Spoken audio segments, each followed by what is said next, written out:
Good morning, everybody. We are starting us off with our second session of Auckland Champs 2026. We had a bench only earlier in the morning. Now we're starting off with our lightweight women to start us off, and I think 66 men are in this flight as well, so a bit of a combination. Got about 1 minute until we get started. Should be lots of good lifting, plenty of big squatters, especially later on in the session, so it'll be really good.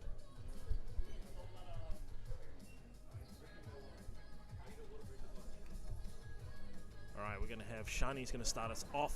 Open 57 kilo women with 92.5 kilos. Auckland powerlifting's done a really good job.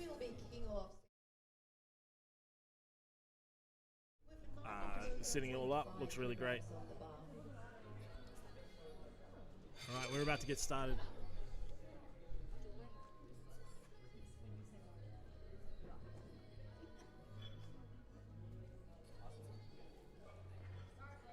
Alright, and the bar is loaded for Shani, 92.5 to start us off.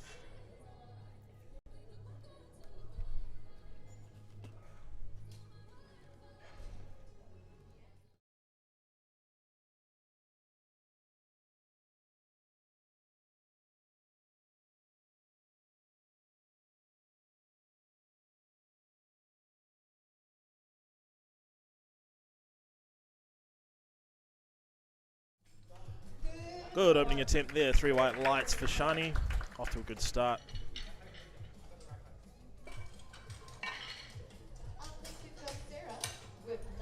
Sarah's going to be up next with 95 kilos.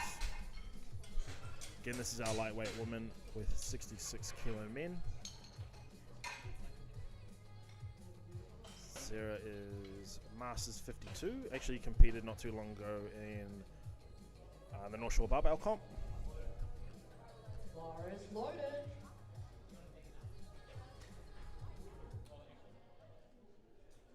Alright, Sarah had a really good day at North Shore Barbell, so hopefully she can continue that.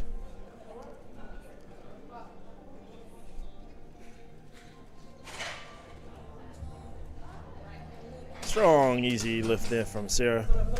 Nice and done, good start for her. Isabella's coming out with 100 kilos, 69 junior female.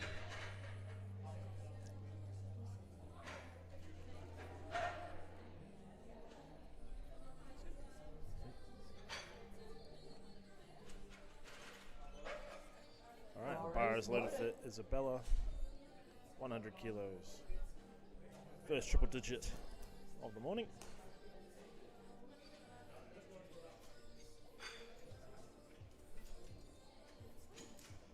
Opting for no knee sleeves, which is not the most common, but especially when you're starting out, probably a good place to start. Squats.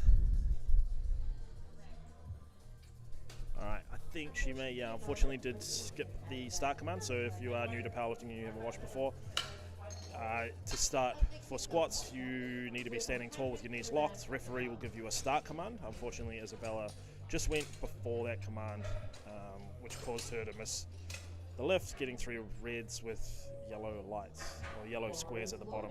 As we go, I'll try and explain what all the technical calls are and give you guys an understanding of referees' decisions.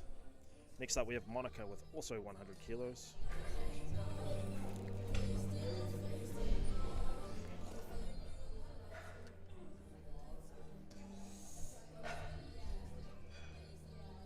Good strong walkout. Quite a bent over start. Gets the command. A little bit of a fight, but pretty smooth overall. 3 white lights. Good lift. Next up we have Shilan with 107.5 kilos for her opening attempt. Shilan also competed at the North Shore Barbell Comp, so I think a few people were just getting some confidence from that competition in order to come into this one. hopefully put up a better total and aim for that nationals qualifying. Shalane is a 57 open female.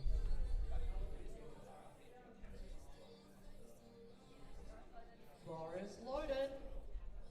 Alright, bar is loaded for Shalane.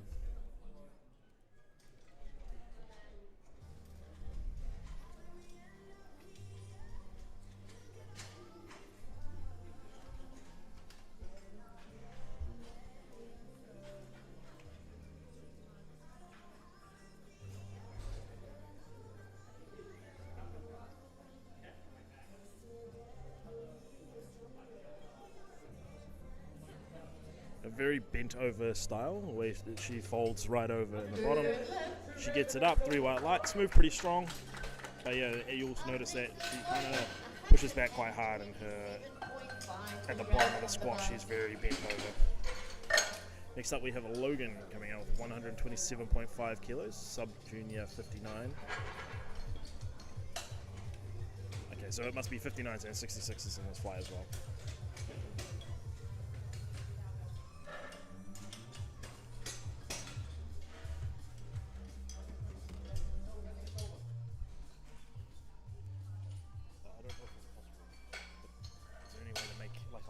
For the transition, so like that tap, just in the future. There is a streaming deck. We haven't used in ages, but yeah, I can try. Alright. Bar is loaded. Alright, bar is loaded for Logan, 127.5 kilos for his opening attempt.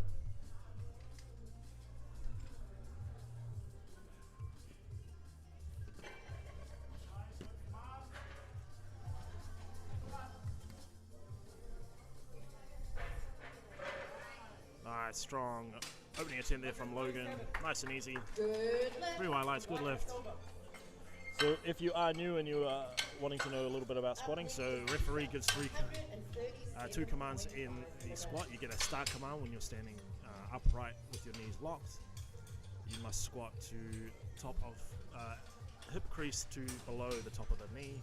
And then once you are standing tall, knees locked again, referee will give you a rack command. So they need to listen to both commands as well as reach that depth. A few other things in between, but we'll explain that as we go. Next up, we have Lisa with 137.5 kilos for her opening attempt, open 69.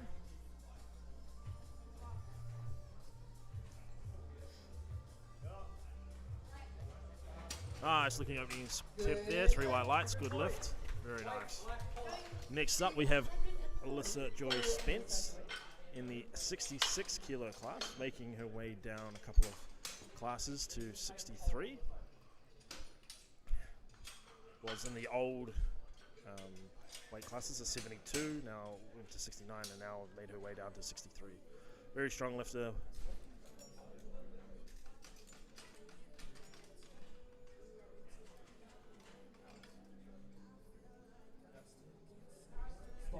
Bar is loaded for Alyssa. 140 opening attempt. Let's go.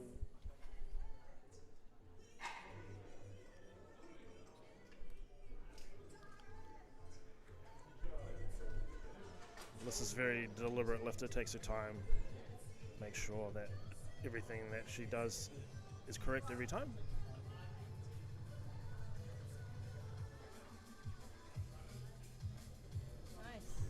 Very smooth, easy opener there from Alyssa. Wouldn't expect anything else. 3 white lights, good lift. Nicely done.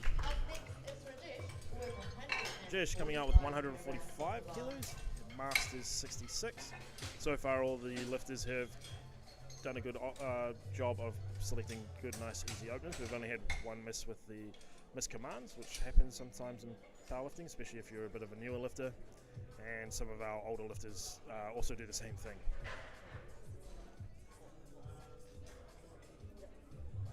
Bar is loaded. Alright, bar is loaded for Rajesh. 145 kilos opening squat.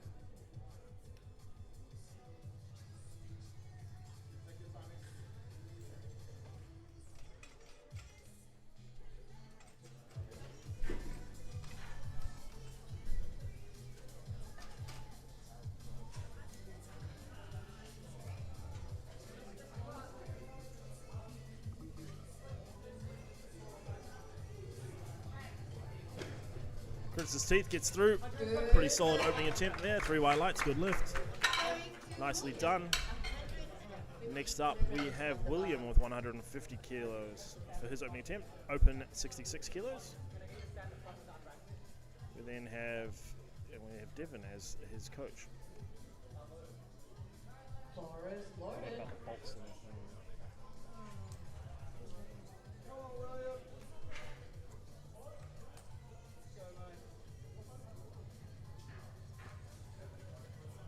I think this is our heaviest opener of the day. 150 kilos.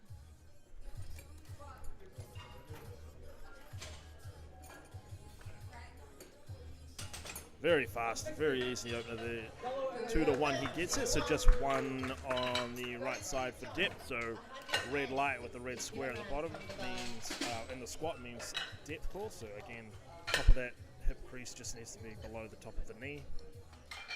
Sorry, we've got John coming out now with 160 kilos for his opening attempt. Junior male, 66.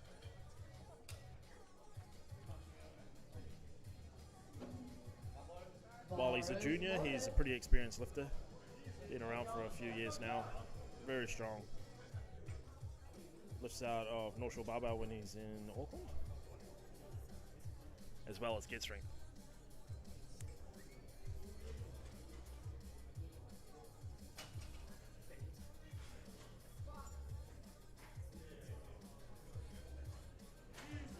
Makes it look easy, nice and fast, snappy.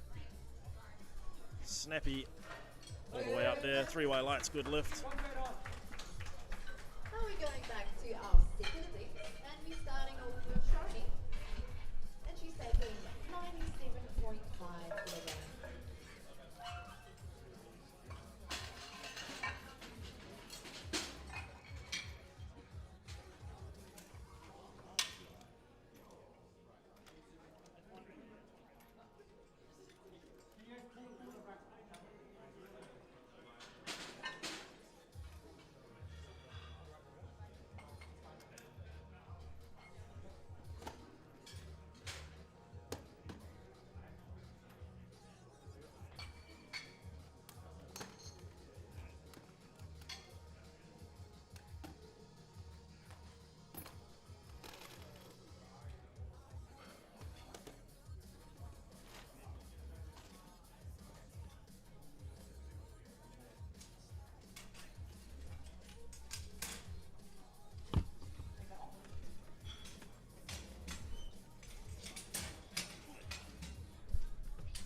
Just a couple of quick running repairs on the platform. Just having to put some bolts in to hold the rack down. Next up, we have Shani with 97.5 kilos for her second attempt. This is our second round. Loaded. Shani was another one that lifted at North Shore Barbell.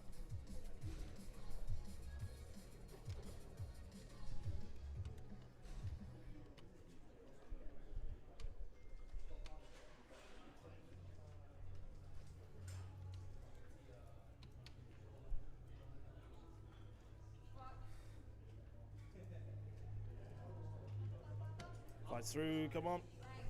Gets the lockout. Referees say 3 white lights, good lift. Nicely done. Good second attempt there. 2.5 kilo jump, I would say, for her third attempt. Finish on that 100 kilos. Might go another 2.5, but I would say, Coach Rory will say 100. Next up, we've got Sarah at 102.5 kilos for her second attempt. You will see that she is a Masters 1, which means over 40 in powerlifting. And every 10-year increment is another Masters 1, 2, 3, and 4. Bar is loaded.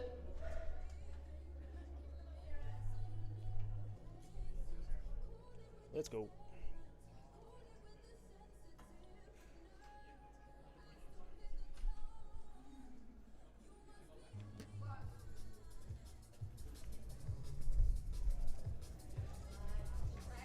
Nice strong squat there. The referee say 3 white lights, good lift.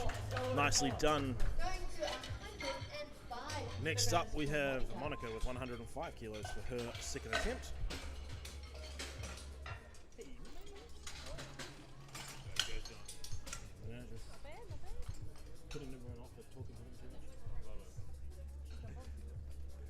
57 kilo open female class. Monica is going in with a second attempt for 105 kilos. All right, I've been joined by special guest Eric Helms, who's come in on the mic because we're going to make him. How's everything going, mate? You know, I can't complain. You know, this is where I really want to be. Ryan Lapidat's forcing me to do a preview show for Euros tomorrow, other side of the world. And then a recap of some. Have you heard of Powerlifting America? Are you familiar with that federation? The wrong APA, right? Yeah, exactly. The American powerlifting. I mean, I'm all about the APA that's right here, baby. Exactly. Auckland powerlifting is where it's at. And Monica gets 3 white lights for her second attempt. Isabella is coming out with 107.5 kilos for her second attempt. 69 junior. Missed her opening attempt just by missing the calls. All she needs to do is wait for that start command and she'll be sorted. I'm sure her coaches will let her know. Can happen when you're a new lifter. So Eric, what is happening out there in the world of powerlifting that our Auckland members should know about? Well, I mean, crazy things going on with Elliot Sykes recently. You know, we've got a 19-year-old who's totaling more than Austin Perkins did back when he was 23. You know, totaling in the mid 850s at 74. So it's pretty wild. That's one thing that's on top of my mind. Yeah, I mean, the lifting is just gone to the next level. Isabella goes 3 white lights, a nice easy second attempt. Really good way to come back after a bit of a throw around on her opening attempt with missing the calls. Shilan coming out with 115 kilos for her second attempt. First one was a little bit of a fight, but I'm pretty sure she's confident in her second attempt. So with the rise of the younger lifters becoming so strong, do you think that New Zealand will be able to keep up with what these Americans and some of the European countries can do? Well, one thing I can say is it does seem like the interest in lifting generally is starting at an earlier age.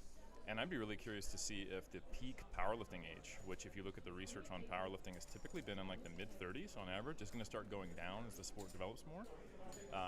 And is it, you know, masters, one lifters like myself who just hope on a prayer that we're going to be at our best, you know, one standard deviation up from there? Or are we actually just, you know, we're competing in an era where we just weren't that good? Yeah, I mean, I remember when I started off, female powerlifting especially was dominated by masters lifters. Marissa Ender, Jen Thompson were all the top, and they were all masters because they'd lifted for so long. And I think now I'm going to say that it's probably just time under the bar. Shilan, good second attempt. 3 white lights, good lift. Actually, I think that was better than her first attempt, which is always a good sign. Sometimes that first attempt could be the scary one. I know when I was lifting, that was the one I hated the most. As soon as I got one lift gone, the nerves were calmed and it was much easier. So, are you still lifting, bodybuilding? What are you doing yourself, mate? Yeah, so I've just come to accept that I'm far better at looking strong than being strong. So, you know, in 2023, I kind of proved that. I got my WNBF pro card, and then in 2025 I made my pro debut and I actually placed 6th at Worlds. The only way I'm getting IPF Worlds is as a coach, so there you go. There's a few IPF coaches that are probably agreeing with you. Logan going out with 132, good fight through, again, another lifter without knee sleeves, probably a newer lifter, nice and easy. Coach Marius looked pretty happy, gets the solid nod. Marius not one to show too much emotion. But very good second attempt. Lisa's coming out with 145 for 69 open females.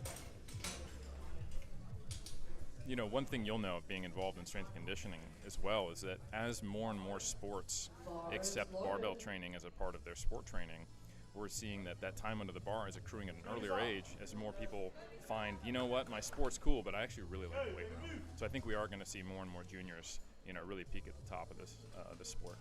Yeah, I totally agree. I know in my experience with coaching athletes in a different sport, they are lifting more weights more often at a younger age. It's becoming the norm instead of the outlier, and a lot of boys find themselves actually really strong in that area and are keen to give it another go. Nice second attempt there by Lisa.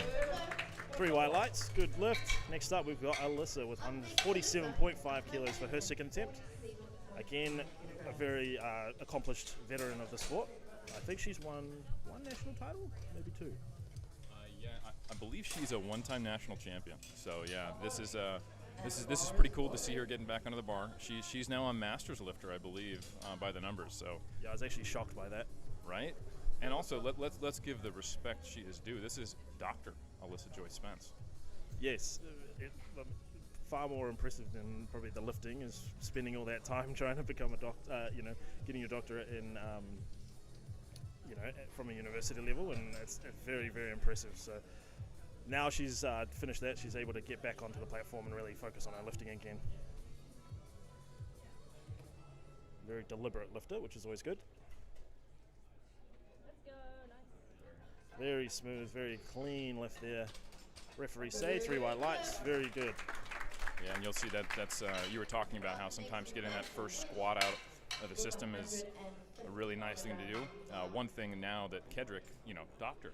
Kedrick Kwan, is also known for is his nutrition coaching, both not only here in New Zealand where he lives, but also abroad. And a big thing you'll notice is that Alyssa's actually down a weight class. She's competing in the 63s, and she has competed in a higher weight class than that. So you're sometimes recovering from the weight cut as you go through each one of these squats. So you're feeling better and better and better. So getting that first squat out of the way is a big deal, especially if you had a big weight cut. And Alyssa's looking good. Yeah, looking super strong. Rajesh coming out with 150 kilos. Good opening attempt. 5 kilo jump for his second attempt. Looking pretty strong so far. See how it goes on his second attempt. Come on. Very strong, nicely done. I would say, 3 white lights, good lift. So on that topic of weight cutting, you'll see that as the competition goes on, they're able to recover a little bit more. What are your recommendations in terms of weight cutting? I know there's plenty of people watching that have probably done a weight cut and things like that. Is there anything, in particular that you think is a key that would be able to help the lifters? Yeah, I think the first thing is not weight cutting. I think so many lifters, when they're still in the developmental phase, they focus on the next milestone, which is good. What's the Auckland champ record? What's the junior champ record? What do I need to do to qualify for the next meet? But really what you need to focus on early in your career is just getting strong rather than trying to force being strong by making your weight class something that it might not naturally be. Because so much of this sport is about building muscle mass. Yeah, I 100% agree. 157 for William. Come on, fight through. He's got to fight through. He's got a little bit of fight through him. Oh, that is a very impressive second attempt. 3 white lights, good lift. Nicely done, William. So yeah, I totally agree. I mean, coming through probably when we came through about far too long ago now, 10 years ago, I think the norm was to try and go down, and then it's kind of becoming a bit of, I guess it's had a resurgence in popularity, but it definitely when you're starting out, just get strong. I think that's got to be your focus when you start out. And then, once you get to a point where maybe competitiveness does matter a little bit more, you can make those decisions by always talking to a coach or somebody that knows what they're talking about, right? 100% agree, and I think we're also seeing the other side of it. Carlina Tonkotea is going up weight class. Evie is done with her stint, and we're seeing some lifters be very successful domestically and abroad, manipulating their weight class. And this is an elite level thing. I think it's important to remember that. John with 167 makes it look super easy. He is looking really, really strong. He is a deadlifting specialist, so he definitely loves to save a little bit in the tank in order to have a bigger deadlift. But I think in the recent time, his squat has actually really improved. And overall, his lifting has improved a lot. All right, we're going on to our third attempt. Shani is going to finish off her squat attempts with 100 kilos. Nice little milestone to finish off a competition. In terms of, I think you're right. That trend of going down is maybe turned around, and now we're going to look at lifters going up. And I think the deeper powerlifting becomes, the less you're worried about the top end, and the more you think about yourself and maybe that level that you're at. And I think the more lifters we can get involved, the better the competition's going to be, and the better, more opportunities for competition within your weight class, I think is improving a lot, which is really good. Third attempt here for Shani.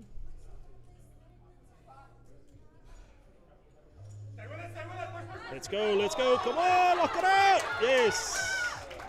Heck of a fight. Coach Rory's pretty happy with that one. 3 white lights, good lift. Nicely done. Yeah, and that was just excellent attempt selection there. So big shout out. There's Rory Lynch there. He's sometimes called Red Light Rory, but that's, to be clear, not when he's coaching, only when he's reffing, because he's a stickler with the rules and depth. But man, what an excellent call. Nailed it. I don't think there was another kilo on the bar that would have allowed her to get through that. So excellent lift, excellent attempt selection. Yeah, and of course, if you're a little bit newer to powerlifting, you can only go up in 2.5 kilo increments unless you are going for a record. So a lot of these lifters are just going to go up in 2.5 kilos. So obviously you have to take that into account. You can't go 101, you have to go to 102. So a really good coach will understand that. Now Sarah's coming out with 107.5 for her third and final attempt. Again, a Masters 152 kilo class. Yeah, and this is an excellent lift for any 52, and even more impressive that she's doing it as a Masters. And real clean, a lot left there. She's actually got a really good deadlift too. I watched her at, I'm pretty sure it was North Shore Barbell, had a really good deadlift, which is super impressive, and we always want to see more and more lifters lifting into those Masters age groups, and obviously starting out young. So now we have, I'd say, almost more juniors and sub-juniors and Masters than we have open sometimes. I think today, we've only got about 7 or 8 open, so it's good to see a wide variety of ages and weight classes. And a really cool thing when you look at the publications that have come from the Open Powerlifting Database is that all the way through M3 and M4, you will see lifters still getting stronger. And you listen to the stuff about sarcopenia or being post-menopause. This means that if you start lifting, it's almost never too late. Unless it's like literally the day you're going to die. You are going to have a chance to get stronger, build muscle, and improve your quality of life. 110 kilos for Monica, looking pretty strong so far. Gets the command. Gets a fight through, she's got to go through. It looked maybe a little bit high from my angle, but we'll see what the refs say. Yeah, so the referee on my side, where I was looking, gave it a red light, but the other two deemed it. And that sometimes that can happen, right? Lifters have asymmetrical hips. One can be a little bit lower than the other one, and also, so there's those kinds of things happen.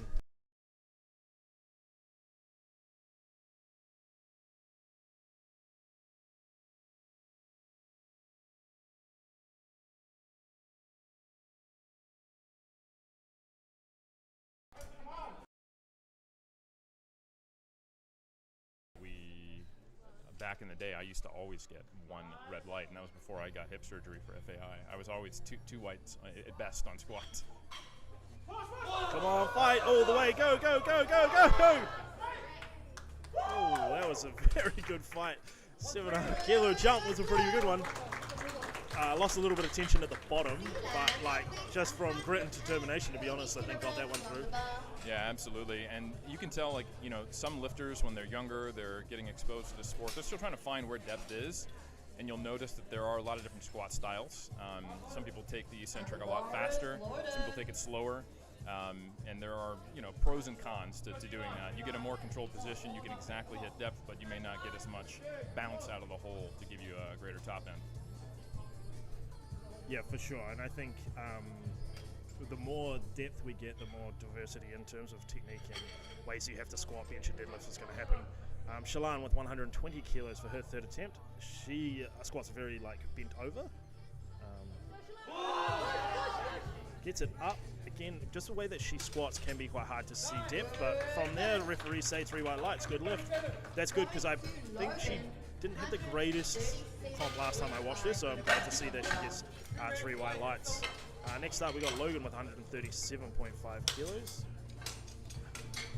Yeah, I think the popularization of powerlifting has also really helped people be a little bit less dogmatic about the way you're supposed to quote-unquote lift. When you see people who might do intentional round back, sumo, conventional, low bar, and different limb lengths that force you into this bent over position or maybe much more upright, it really chips away at the narrative when you see world champions with such movement diversity that you must lift a certain way that I think we were stuck in the S&C field many years ago. Yeah, 100% correct. Logan's got 137.5. Ooh, just a little bit too much today, unfortunately. It's okay. I think that's our first miss of the flight, so not bad. Lisa's going to come out with 150 kilos for her third and final attempt. I totally agree. I think originally we were a lot about, hey, you've got to squat in a certain way, and then you actually look at it and, you've got lifters that are 5'5", and then you've got lifters that are 6'6", so how are they going to squat similarly? I'm 120 plus kilos. I'm not going to lift the same as a 52 kilo female, right? So I think that diversity and that understanding of diversity has improved the sport drastically in my eyes. Yeah, and we just have to remember, like, the anecdotes of who is the world champion at this given time, so much is influenced by how the sport is operating. So 10 years ago, it was all multiply, super heavyweights. They're squatting in a certain way to take advantage of the equipment because they're large people. And then you look at Olympic weightlifters, they see as a certain squat style being best, and that's because of the demands of their sport. Yeah, Lisa's got 150 kilos, gets the command, takes it down. Good pop out of the hole, fights through. Nice and clean, look pretty good from here. Referee say 3 white lights, good lift. Yeah, and I think with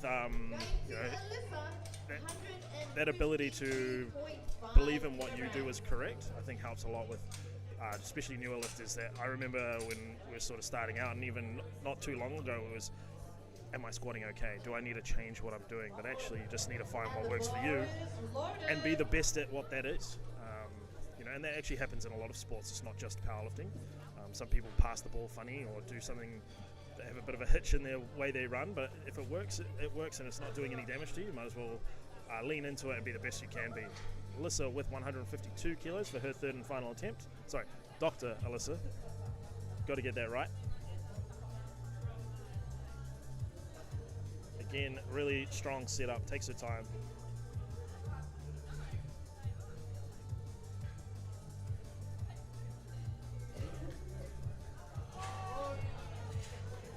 Super clean, a very easy third attempt there. That's a very impressive lift for a 63. Also a coach, so you can kind of see a lot of the coaches will probably be a little bit more deliberate with the movements and things, just because they've seen a lot of patterns and they've obviously got to, I guess, do what they preach, right? You hope so. I think one thing to consider, it's like, there's no such thing as someone who's smart enough to not need a coach. I've had coaches my entire career, and that's because it's not about knowledge. It's about being able to support someone. Like you said, a lot of lifters are just not confident. Am I squatting right? And they have this anxiety, and being able to tell your lifter, hey, we're chasing performance here. We're going to fit it to your body. Does it hurt? Can you get stronger? And does it meet some basic, performance key indicators of like what's a legal lift and what makes sense? You're not having force leakage. You're good to go. And that extends to many facets of an athlete's experience. 100%. 155 for third attempt for Rajesh. Looks strong on the first two. A little bit of a fight in the second attempt, but we'll see what he does on the third. Gets it down, gets a bit of a fight through, locks it out. Referee say 3 white lights, good lift. Yeah, and I think a lot of the time, I know when I was sort of starting out, and obviously I've been coached by Jason my entire career, but just not having to think about it. Like, just turn up and lift. I think sometimes powerlifters are notorious for overthinking things because we get so much off time from lifting that we're always thinking about what's next and what can I improve on. I think sometimes taking that away from lifters is really important. Totally agree. And this was a really tough second attempt. Let's see if he can make something out of this. It's only 2.5 kilo jump. Can he grind it through? Gets it down. Oh, just a bit too much. Yeah, I mean, as you said, Eric, that second attempt was we're going to be always going to make the third attempt really hard, and I think sometimes you forget that just the energy expenditure of having a fight through a second attempt can really affect the third. So I'm going to guess that John has skipped his third attempt because he hasn't come out, and he was the last lifter in the last two. So again, as I said, deadlift specialist saving himself for the big pull. So we're going to start our second flight. This is our 76 and higher female classes, so across juniors, sub-juniors, masters, and open. And this is actually Dr. Anya Zollner. She is one of the biomechanics specialists up at AET Millennium at the Sports Research Institute New Zealand, one of my colleagues. This is her first meet, and Alyssa, myself, Kedrick, Christian, all of us there have been really trying to get her into a meet, so it's awesome to see her on the platform for the first time. That is awesome. I'm always glad to see new people join. Nice, smooth opening attempt there. Referee say 3 white lights. What is her background in like another sport in terms of getting into biomechanics? Yeah, so Anya does have a background, I believe, in team sports, and she's also been lifting for a while. Just kind of being in and around Alyssa and myself. She got into lifting, I want to say about a couple of years ago, more specifically. But yeah, she's brilliant. She runs our 3D lab where we're able to do 3D kinetic and kinematic analysis, which you've probably seen. We've looked at the various studies we've done on squats, and right now, her and Alyssa, along with Christian and myself, we're doing a study on squat depth and how well the referees can actually identify true depth, which is a really interesting study. That's super interesting. As somebody that squats high, I'm quite interested into knowing that. Very good opening attempt there from Penny. Nice and easy, a 112.5. Next up, we've got Brooke with 84 kilos for her opening attempt. Yeah, I think it's really interesting to get more knowledge in powerlifting. I think it's one of the sports that you can really dive deep into because there's less variables in terms of amount of people, styles of movement, what each person's doing. Like in a team sport, you've got to do 20 different things all at once with 13 different players. I say 13 because rugby league's my background, but any amount of players. So I think powerlifting's got a really good opportunity to nail those kinds of things. Yeah, absolutely. Here we go. She's taking her time, gets her air. She's beautiful squat and real smooth. That's a real solid attempt. Yeah, it's nice to see. I think I was thinking sort of these days, like the squats and everything, they're just so clean. You can tell that people are coached really well. They spend their time learning how to lift, not sort of just going for the numbers. I remember sort of even like 3 or 4 years ago, you'd be coming to a comp like this and it would be white, yellow lights and red lights and all sorts of just miss attempts or just misunderstanding of rules. And I remember, like, as a spotter and loader now, you're barely worried about anything. You're just sort of riding with them and trying to push them as hard as they can. Yeah, there's so much more availability of information, and you're right, there is really good evidence-based information, specifically because, as you would know, doing rugby league, S&C, and coaching, this is a closed sport. You're hopefully not going to get any contact injuries in powerlifting unless the spotters are really not doing their job, right? Whoa, okay, that's, we talked about different types of squats. That is what we call the aggressive into the hole, bounce straight out, super easy type. That was awesome to see. Now, we've got another veteran of the sport. She'll hate me calling her that. But Amber is having a return after having twins. So she's coming back, building her total back up. One of New Zealand's best lifters in the 84 kilo class overall, as well as one of New Zealand's best ever bench pressers. So super impressive. Good to see her back. And that's amazing, coming back after twins. It really goes to show you that this sport is truly for everyone. We've had people lift pregnant, post-pregnancy, teenage, masters, junior, bench only, equipped, unequipped. So I really love just the diversity of options that lifters have. So I'm sure she's happy to be back on the platform, and hopefully she's going to be able to give an example to her kids now as a lifting mom, which is awesome to see. Here we go. Oh, nice. Hits depth. A little sticky, but I think she looks pretty solid. And judges agree. 3 white lights. A little bit of a head shake there. I wonder what she was anticipating. I'm sure coming back after having twins, you're not quite sure how your body's going to respond coming back to the platform. I know when I was, coaching Susie Premji after she had, her son Zane, there was a bit of a lag time there. And also breastfeeding, where you almost feel like quite literally the minerals are being sucked out of your body by this parasite. No, I'm just kidding. I love Zane. Suze, big shout out to you. But no, seeing lifters come back after pregnancy multiple times, it is a bit of a, you don't get to choose a timeline of when you're back. And some athletes are bounce back real quick. Some there's a slightly longer arc. And of course, you're also dealing with, constantly being sick when you have a young child too. Yeah, and having, no sleep and all those things that come along with it. Sita coming out with 150 kilos for her opening attempt. So far, the opening attempts have looked really strong, and I'm sure this will continue. Yeah, I think probably the most famous powerlifter coming back from pregnancy was Megan Scanlon, and obviously came back and became a world champion. And, it's really good to see that the resilience of a lot of these ladies that, take some time away, but know that they can come back and be strong again, and I think that's really important for anybody, regardless of what your circumstance are, whether it's an injury or just having to take time away. It won't go anywhere. I think you've spoken about it a bit, but your body remembers, right? It really does. We have pretty interesting data showing that, if you have lost muscle, you regain it faster on the way back. Some of that is potentially due to epigenetics or muscle physiology. We're still trying to understand that, but a big part of it is motor learning. the saying, it's like riding a bike. If you've been squatting for years, deadlifting years, bench pressing for years, your body knows how to do that. So even if you've had some time away and you've had to recover either from injury or for whatever took you away from the sport, whether that was pregnancy, having kids, or just a hard time at the job, when you come back, you're going to be surprised at how much more rapidly you regain what you might have had previously. And I think the last thing I will say, as much as there are many more juniors and young lifters in the sport, we're also seeing a lot like Meg Scanlon, Taylor Atwood, a lot of these lifters who are still thriving. And when they come into an age where you think most lifters are maybe starting to peak or potentially not be able to improve. Jurans Kangamu at the in the UK, him being still very, very relevant, and I think that's a really good thing to see. 100%. We just have to move the rack around a little bit, so some lifters will have the racks in. Just allows the plates to just go past the rack a little bit easier. Karen with 165 opening attempt. Super strong, nice and easy. Karen, again, a very accomplished lifter. She's lifted for New Zealand multiple times. I think last year at Asia Pacifics as well as Commonwealth.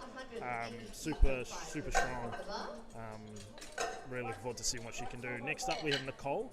82.5 kilos for her opening attempt. Nicole has looked extremely strong. Again, one that's been around for a little while now and has lifted at the top of New Zealand. Been one of the top 10 lifters for a long time now, and having a bit of a break, and now she's coming back and looking stronger than ever.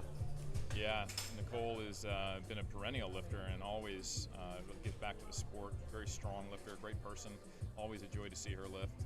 And she's opening up with over 3 reds. That's heavy no matter how you count it. All right, we're going to start off with the opening attempt. Again, sometimes that opening lift is the hardest one. And once you're done there, you just big smile and you walk off ready to go.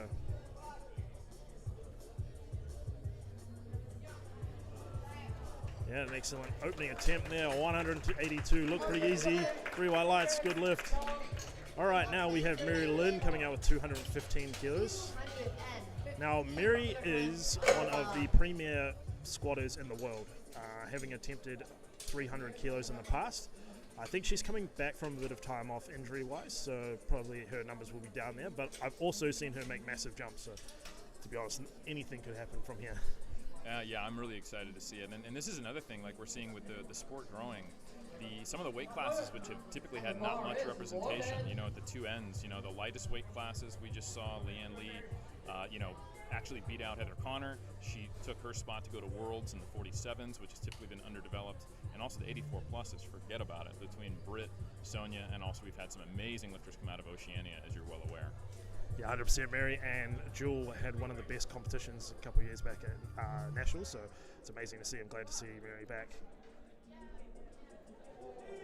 And she makes 215 look like nothing. Yeah, I think her plan was to go to Worlds last year, and unfortunately, due to a couple of circumstances, it wasn't going to happen. I think it was injury that held her back, which is a real shame because she had grown some momentum, and we were really sort of putting our mark as a country on the 84 kilo plus class. Yeah, so do you think that attempt right there, 215, is a bit of a range finder? Are you anticipating a big jump to kind of see where she's at, or you think she's going to be conservative today? In the past, I know they've done like 30 kilo jumps, but it kind of just depends. I guess it's hard to know without more context to what she's looking to do today, but if I know them and the way that they've gone, I reckon she'll try and push something. And I think no matter what with powerlifters, when you come back and you're like, oh, I want to be conservative, the excitement, the adrenaline gets you, and you just kind of go a little bit harder. So I reckon we'll see that. 100% agree. I remember I was benching with a minor pec strain, and I took an attempt I probably shouldn't have. It went well, but I understand the sentiment. And here's Anya again, looking really clean. I'm loving the conservative attempt selection. Your first meet, you've got the jitters, you don't know the commands, so it really is just about building that confidence, getting some wins on the board. You don't necessarily have to go 9 for 9, but just really feeling like you showed out well, you represented the sport, and you truly can call yourself, now I'm a competitive powerlifter. 100%, and Petey's going to come out with 120. I think add to that, competing is a skill. I think it's probably one of the things that we underestimate a little bit these days because you kind of get the gym lifts and the Instagram and you're looking for the big lifts, but nothing in that first competition. Like, you don't know how to warm up, you don't know where the food is, you don't know where your water is, you don't know how much you need to eat, how much you need to drink, what do you need to do. But now, the more you compete, the more those variables disappear, and it just makes life a lot easier for you and your coach and whoever's handling you. 120 kilos, second attempt from Penny. had a really good opening attempt. Nice and solid here. What the referee's saying. 3 white lights, good lift. Nicely done by Penny. Brooke's going to also come out 120 kilos. Yeah, so I think if you are thinking about competing, compete, because the first one's the hardest. 100% agree. I remember, my very first meet, I had no idea what I was doing. And even my very first IPF meet, I came from a federation, ironically, another APA, that is actually under a totally different federation I did in California, and they allowed you to lift your head off the bench. And I got red lighted on my first attempt back in 2013, and I didn't know why. And I had to go talk to the judges. So, you do your homework or pay the price. Definitely. Brooke, 120 kilos. Good opening attempt. 7.5 kilo jump. Probably one of the bigger jumps you'd be used to.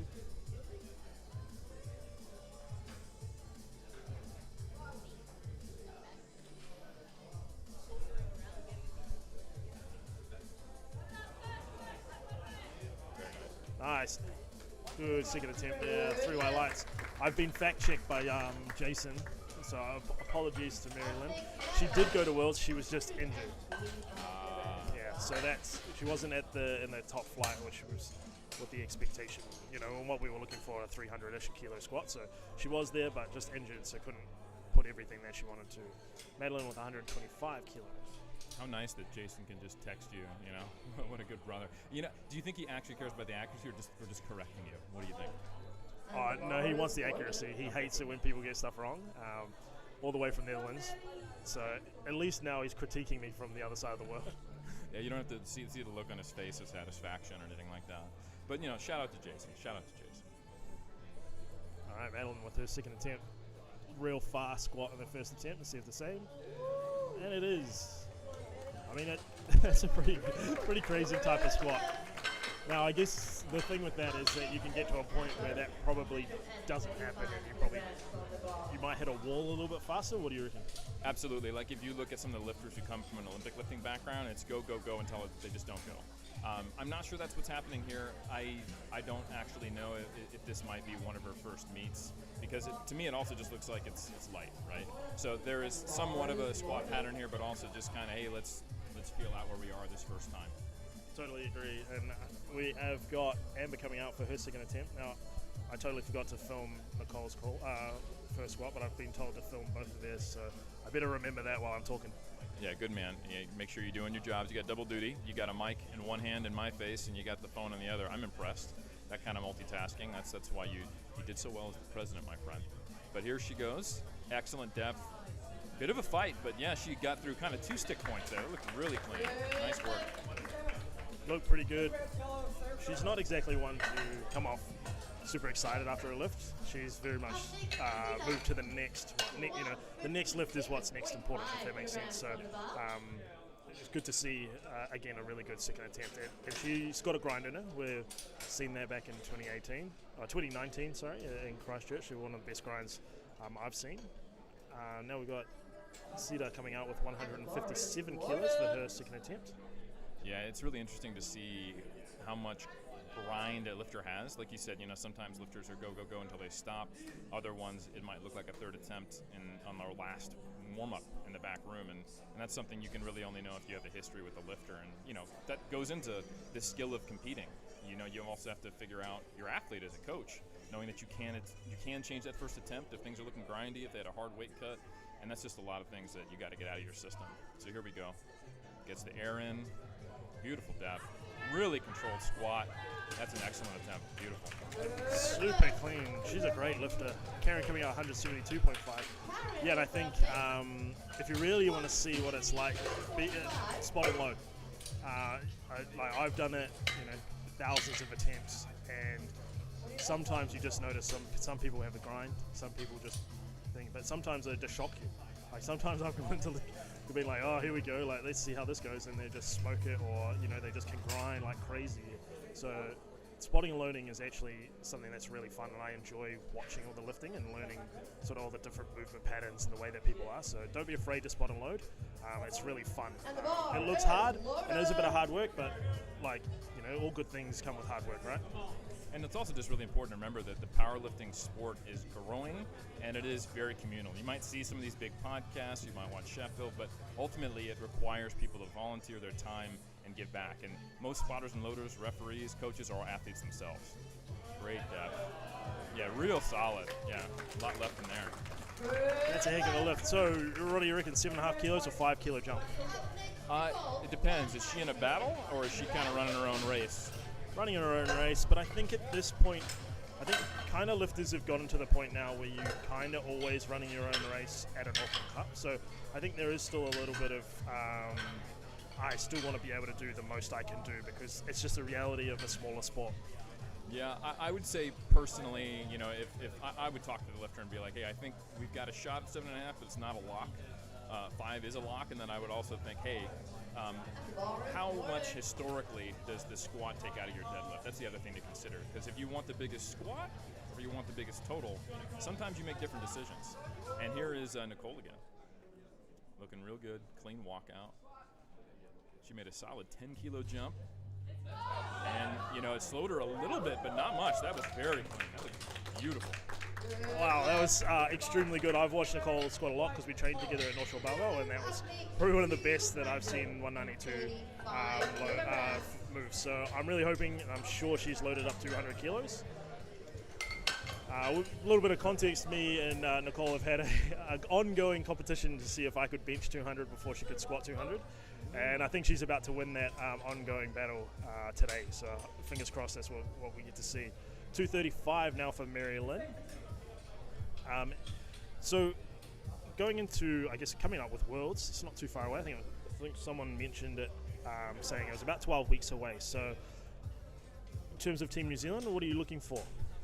Oh, I'm excited to see, you know, the rise of Megan Lee Smith, you know, with Evie moving up and her breaking that world record, and finally after years moving into that position. And we also have Carlina moving up into the 84s. I've really been curious to see how that pays off for her. So I'm very interested in the women's side to see what some of these lifters can do.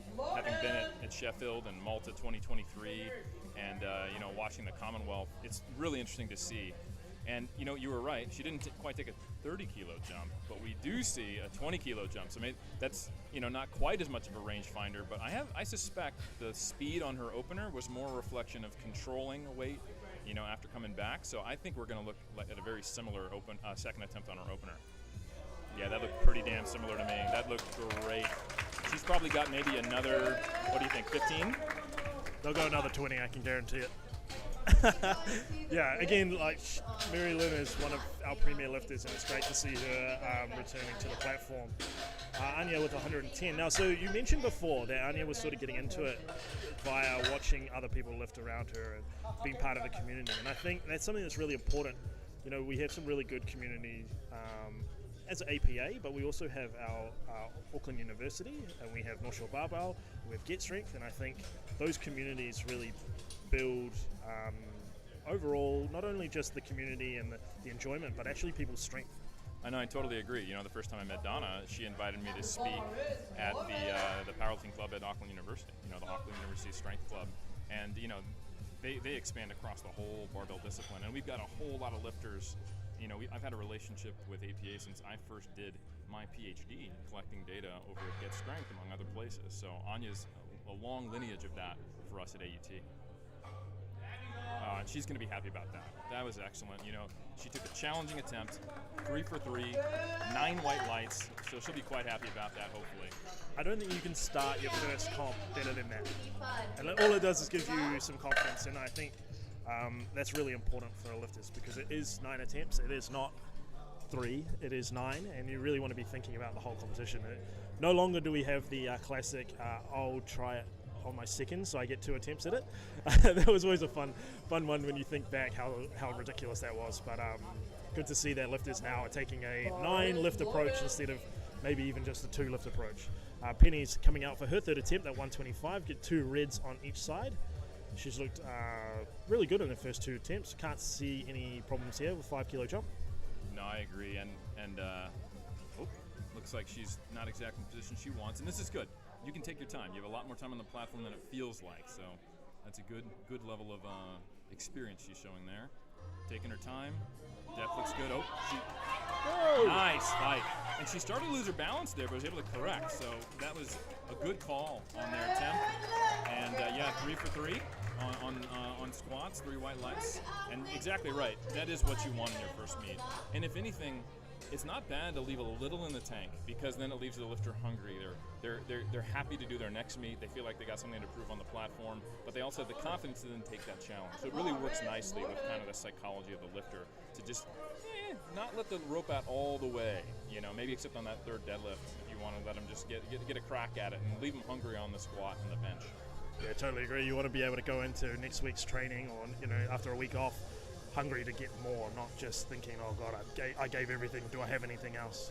Brooke with 125, good first and second attempt so far. She's a very clean lifter, nice and controlled down. Come on, oh, fight, take. Oh, actually surprised by that one. It sort of moved really well, then just suddenly just hit that sticking point, and then maybe a little bit of got up on her. I'm not too sure. Yeah, I think, in lifters with certain types of styles and experience levels, you're fighting against your own inhibition. And I don't even think it's conscious sometimes. It's really neuromuscular. You feel, I'm going to miss this lift, I better bail, and you're trying to fight against that instinct. And when you have 2 sticks, the first one comes out, maybe you start to get a little inhibited, you fight back against it, but then it's too late and you're stuck in the next stick. So she kind of had 2 little grinds there. I guarantee you with a few more years under the bar, that won't happen anymore. Yeah, and I think if you get hit with one and you fight through it, and then you get another one, you're like, whoa, wait, you're not quite ready for that second one as well. Madeline with 135, she is the fastest squat so far today. Let's see if the 10 kilo jumps keeps her the same. Oh, fights through. That's quite good. Because of the high bar, when you hit that sticking point, the bar has a little bit more, I guess, like force on your back. It can tip you a lot easier than when it's a little bit lower.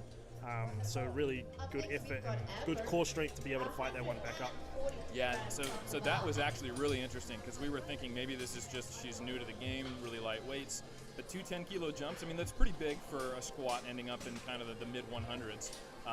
Certainly probably jumps that are more on the 5-7 kilo mark would be a little more typical, but it's not insane to jump 10 kilos in that range. So that means maybe she does have an Olympic lifting background. I'd be curious, because that was a true max, and she almost had an up-down command there, which, you know what, I'll be honest with you, I would love to get rid of up-down in IPF. It makes it harder. I just don't think there's ramping, hitching, sure, but actual when the bar goes up and down, what are we doing here? It makes the lift harder. I think you should get extra credit. I'm not sure about that hot take, but I'm sure there's a few people out there that would quite agree with you.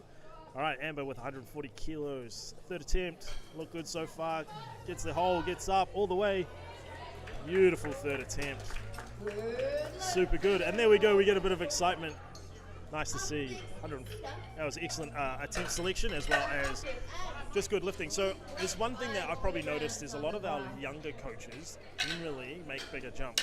Is that something that maybe you've seen as well?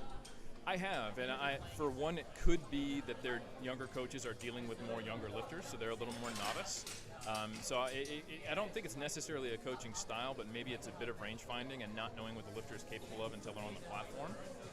But in general, going back to the old school style of attempt selection, I remember for years the standard practice was, well, on your opener, you take something that you have done,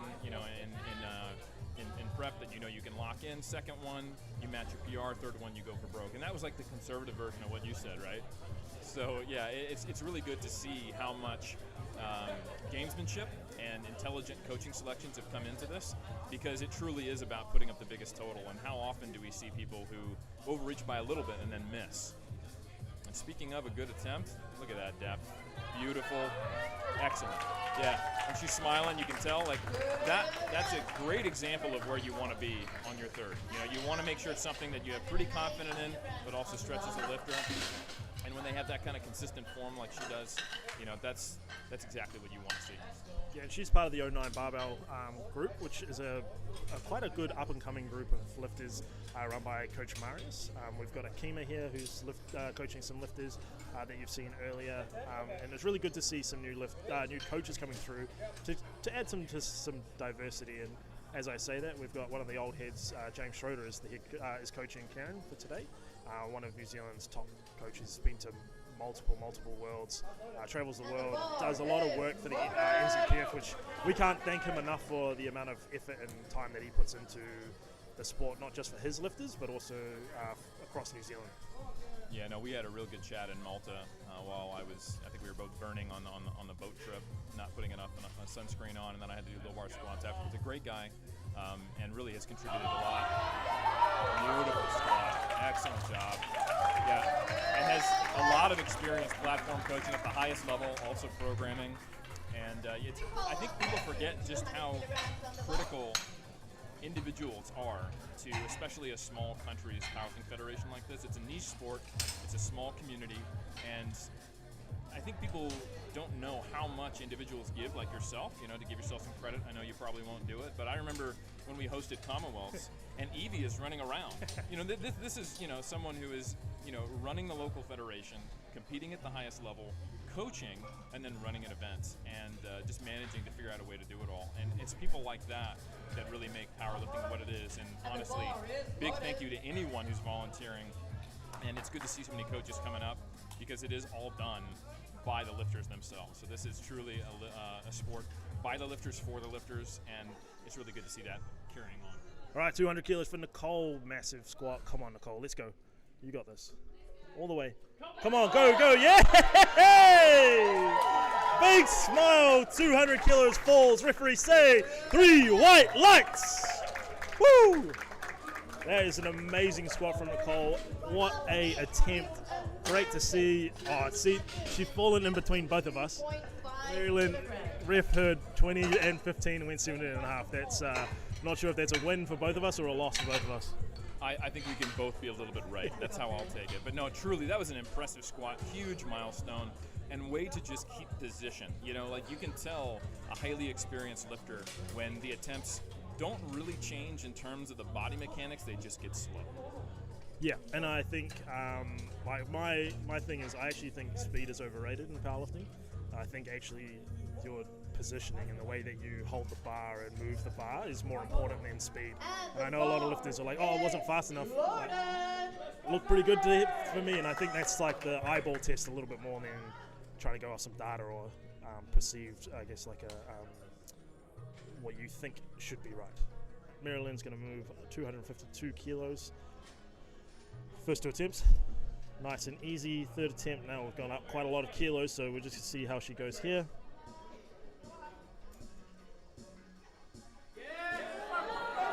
Nice and fast. What are the refs at? Look a little bit high from me, but good from the referees. It's always harder with the bigger lifters because there's just more of them to have to see, and you'll see that even with the 120 pluses. Oh yeah, absolutely. The bigger the body, the harder it is to tell where the true top of the knee, the true hip crease are, especially if they squat fast. But that was an awesome attempt, and I think it was higher than her second attempt, but I don't think it was high. And that's another thing to consider, is that the refs are human, which is why we're doing this research. And sometimes they're not comparing the depth to the standard in their mind. Subconsciously, they're comparing it to what did I see from this lifter on the last attempt, right? Yeah, I 100% agree, and the refereeing is the hardest job. You got to do it. There's a lot to be paying attention to. There's a lot going on, and we always appreciate our referees. And it's always, you're going to have different viewpoints, and you're going to do different things. So we always appreciate what they do, and everyone's doing their best job. All right, we've got a 10-minute break before bench press. Thank you very much for joining me, mate. Hopefully you'll be back for the bench press so we can talk some more. We'll see. I got to make sure I connect with some of these lifters, give some high fives, and then we'll see what happens. At some point, I got to get my own training in too. But absolutely, this has been a pleasure, a joy. Thank you for having me on the mic. And make sure you guys tune in just a few minutes for what will be a very good bench session. Yeah, looking forward to it. Thank you very much.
All right, we're going to start our bench press session now. Starting us off, 55 kilos. It's Shani.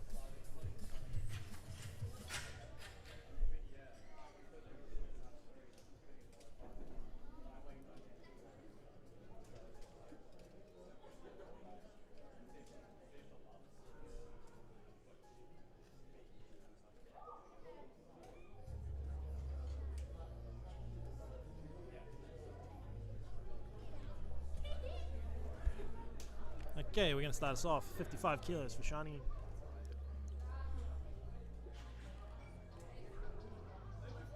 Nice, strong opening attempt there. Our referee say. Just waiting on the head ref. 3 white lights, good lift.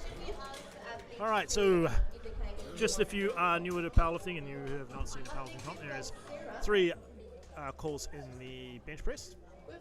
You've got a start command, so when your arms are locked, head, butt, feet are down, you get a start command. Once the bar is on your chest and motionless, you get a press command from the referee, at which point you press the bar off, and then you will get a rack command once your arms are locked. So you're just going to be listening to the calls. Bench press is probably the most technical in terms of calls and everything, which can cause a few misses, but hopefully today we'll see some good attempt selection and that won't worry the lifters. Sarah with 55 kilos.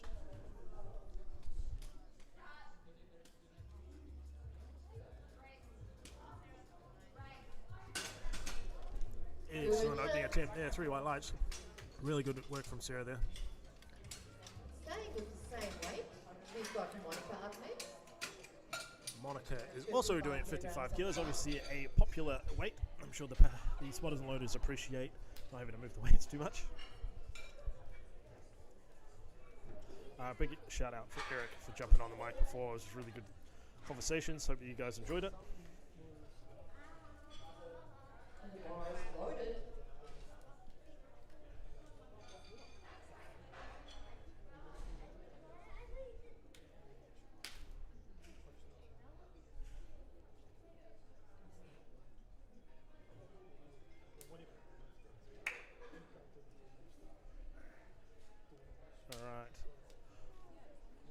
Opening attempt. Let's see how we go here. Taking our time. Got quite a lot of time. 1 minute once you get the bar as load to call. Controlled onto the chest. Nice and motionless. Gets the commands.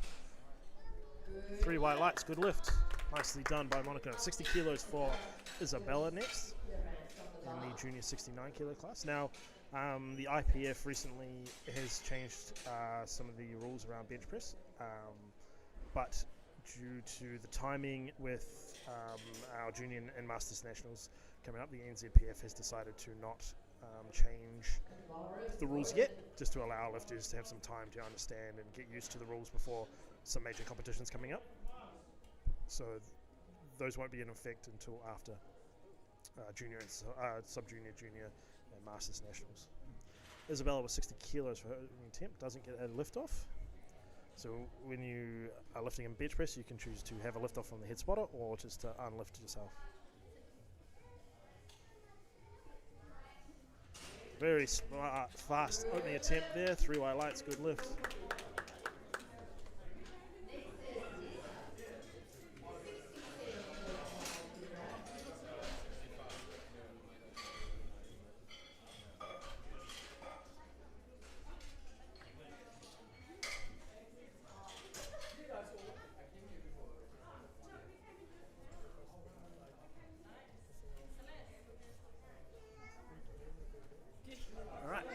Lisa coming out with 67.5 kilos.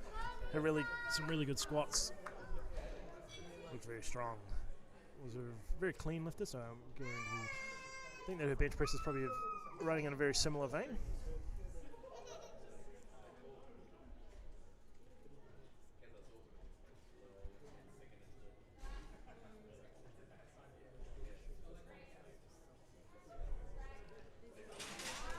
Fast opening attempt there from Lisa. 3 white lights, good lift. Shilan coming out with 72.5 kilos for her opening attempt. Shilan in the 57 kilo class. While we're here, big shout out to SBD New Zealand for sponsoring our 2 best overall prizes. Super good from them. They're always, we've always had good support from SBD, and SBD New Zealand, new company taking over the distribution of SBD equipment, and they have kindly provided overall prizes, not just for Auckland, but across New Zealand. Shilan with 72.5 kilos.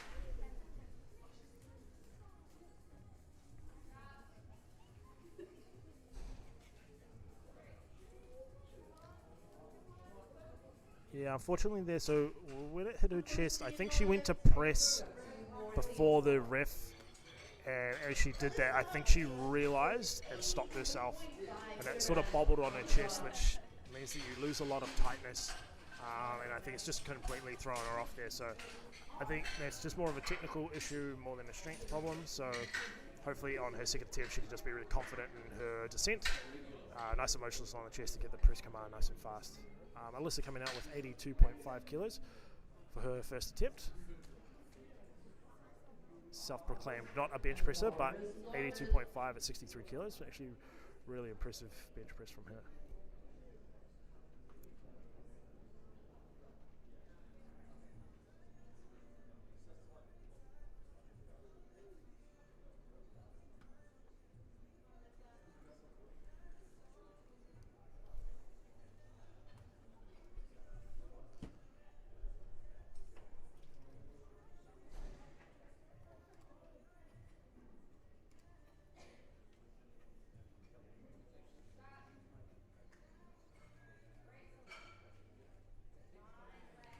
Solid opening attempt there.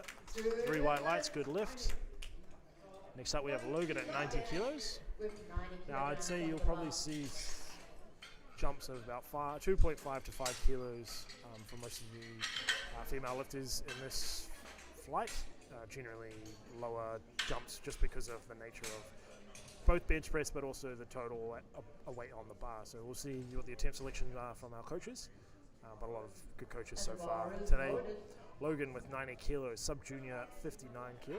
So sub-junior is under 18, junior is under 23, open is anything above sub-junior now, and then you've got masters.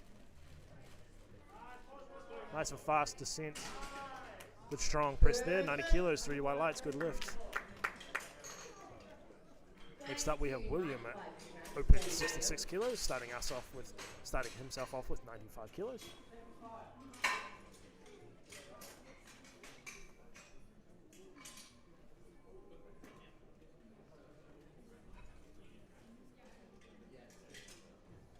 William had a pretty solid squat, missed his third, probably just went a little bit too heavy on his second, and that was probably his max. So tried his third attempt, but it was just a bit too much, jumped up 2.5.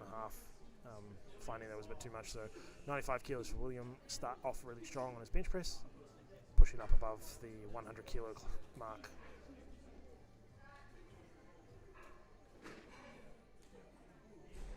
Yeah, nice, smooth opening attempt there, good press off the chest.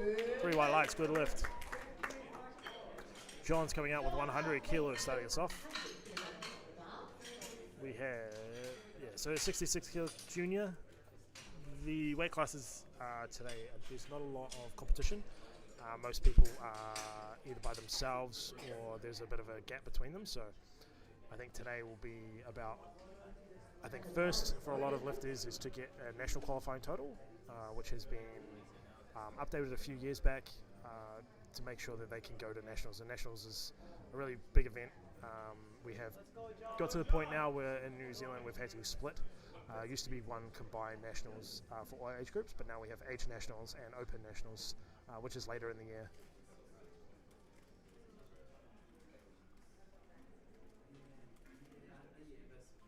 Good, strong setup from John. Nice and smooth, soft touch on the chest. Unfortunately, lift one. So both side refs for butt lift. So during the bench press, you need to keep your head, shoulders, and butt down at all times on the pad, as well as your feet flat. The feet can slide, but they cannot lift up. So both side refs had seen a bit of a butt lift, so just something he has to think about. And the next one might just push his feet out a little bit further so he's not pushing so far up with his leg drive. But I'm sure he'll be able to sort that out. He is an experienced lifter. Rajesh coming out with 115 kilos, our master's 66.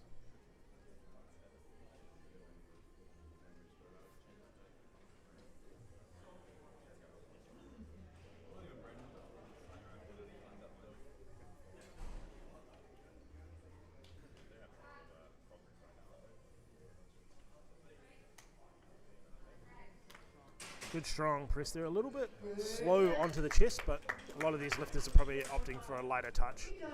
You'll probably see it later on in the weekend with some of the bigger lifters. They have a heavier touch, or what we call sinking. But a lot of these lifters take it nice and controlled to their chest. Get a quick command from the referee.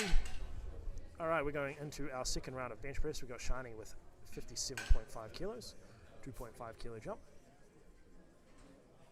First attempt was very solid. Right call to jump up 2.5 kilos.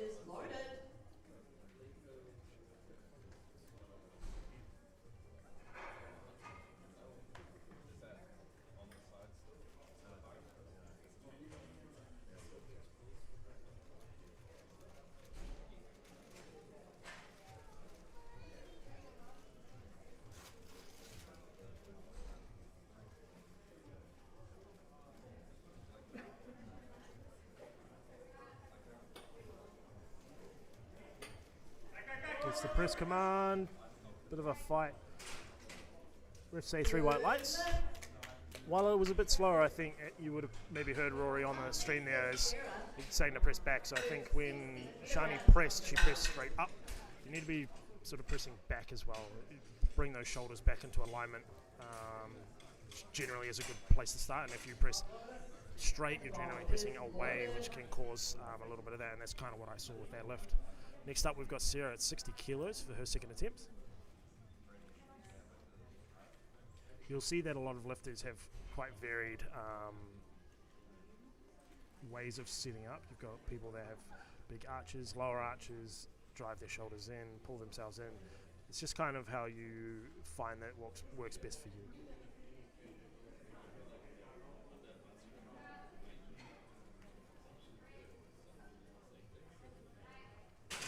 Very good second attempt there. 3 white lights, good lift. A lot less lifters sort of pushing them to the extremes in terms of the setup these days, which is always nice from a refereeing point of view. Sometimes in the past we've had lifters trying to push their arch or their setup a little bit too far, and it's caused issues with feet lifting up or head lifting, all those sorts of things. So a nice clean setup is always best. We've got a 5 kilo jump for Monica. She's got up to 60 kilos.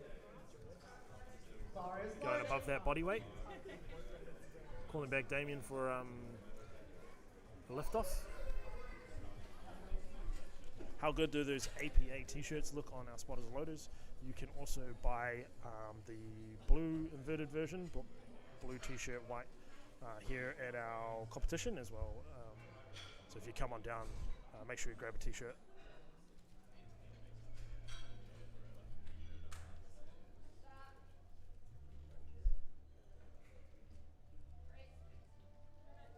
On. A little bit on the slow side, but a 5 kilo jump, that can happen. She'll go up 2.5 kilos, I think, for her third attempt and get that one. Isabella's coming out with 65 kilos for her second attempt.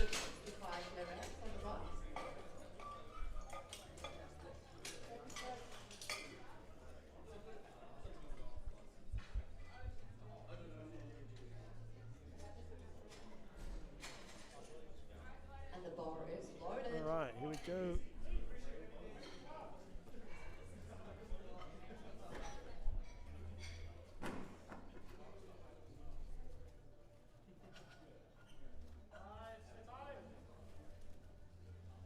A really high rack because she's got long arms.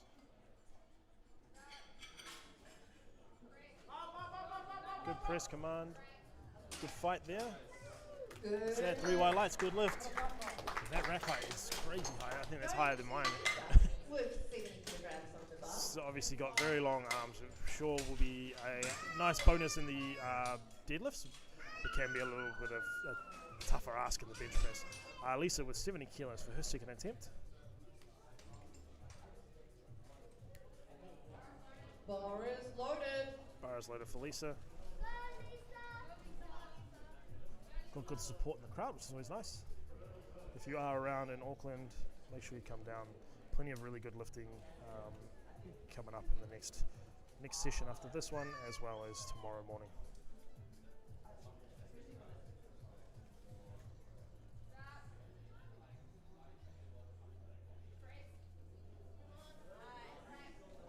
Nice, strong second attempt there. A little bit of a fight with 3 white lights. Very good. Shalan coming out with 72.5 kilos. 72.5 kilograms. She's reattempting. Missed her opener, just a little bit of a bobble on the chest. I think she kind of pressed a little bit too early and realised. So hopefully she can clean that up in this one. Quick shout out to our spotters and loaders. We've got Damien, Liam, Johnny, Miriam and Jaden. Massive job from these guys. Making sure they change the weights, being accurate, but also keeping our lifters safe. Super important job. So make sure if you are, if you've got an opportunity, come down and spot and load. Everybody here will be able to help you out, learn how to do it. All right, let's see how she goes the second attempt, coming back after a miss.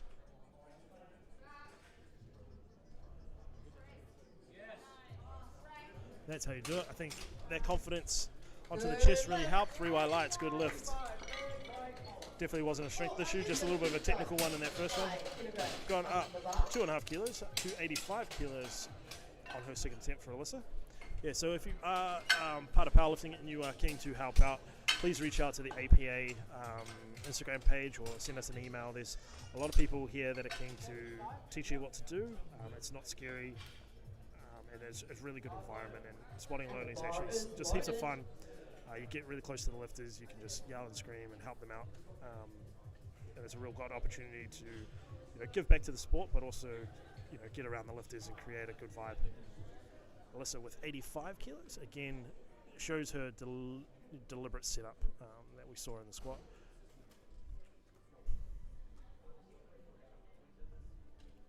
A very noted deadlifter as well, so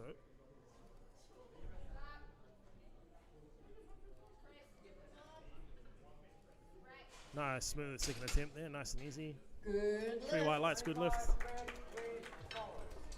Logan is going to come out with 95 kilos for his second attempt.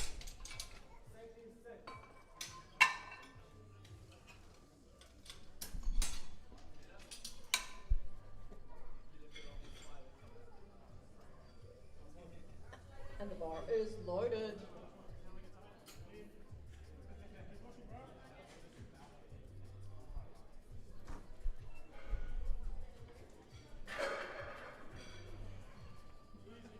Alright, Logan is sitting up, gets no lift off.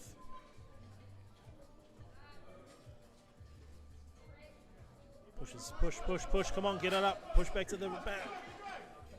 Good fight, gets it up, referee say. 3 white lights, good lift, nicely done. Yeah, so just on some of the competitions coming up with Auckland Powerlifting, we have 1st to 3rd of May, we have NZPF age grade nationals. So if you are available, you have some time to come down and help out. I know Auckland Powerlifting would greatly appreciate it. It's a real good time. The enjoyment and the fun that is all part of the competition, especially with our younger and older lifters who are really getting into it. So make sure if you have some time during those days, if you can, put your name forward when we're asking for volunteers. John with 100 kilos at butt lift in his first one. See if he can get it on a second attempt. Looked pretty good from here, but it's always hard from my position. 3 white lights, good lift. When you're commentating bench press, it can always be one of the harder ones because while what you see from the commentator's table or the live stream can be very different from what side refs. So try not to jump the gun and call anything too early. William coming out with 100 kilos. Had a good scrap with his first attempt. I think this is well within his wheelhouse. Always good to get 100 kilo milestone out of the way.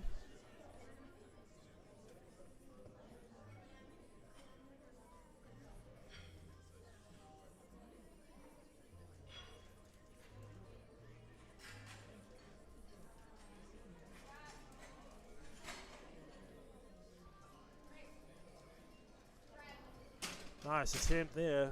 Very speedy. 2 to 1. He gets it. I'm going to say probably belt lift from one of the refs. I would actually say that he's probably got his rack height too high when he was unracking it. It's actually only just getting over. So it is important that when you are coming into a competition that you do think about your rack height and making sure that it is comfortable for you. And you can adjust it. So if it doesn't feel right, you can always just talk to the scoring table and they'll change it for you. Rajesh coming out with 120 kilos, Masters 1.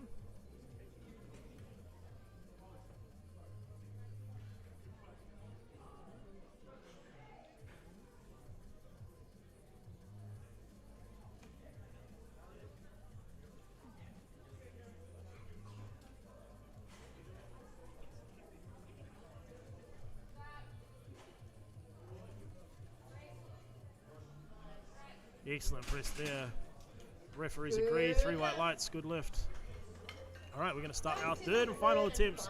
60 kilos being loaded up for Shani to start us off. Good clean bench press session so far. Just a couple of technical errors, but otherwise looking pretty good so far. This is where you would see probably most lifters will be going for PBs or I guess sometimes if you've come back from an injury or anything like the best that you've done for a while, and it's good to get that on the platform. Can be bench is probably the one where you get the most misses. So hopefully we don't see that today. Shani will start us off on our third attempts.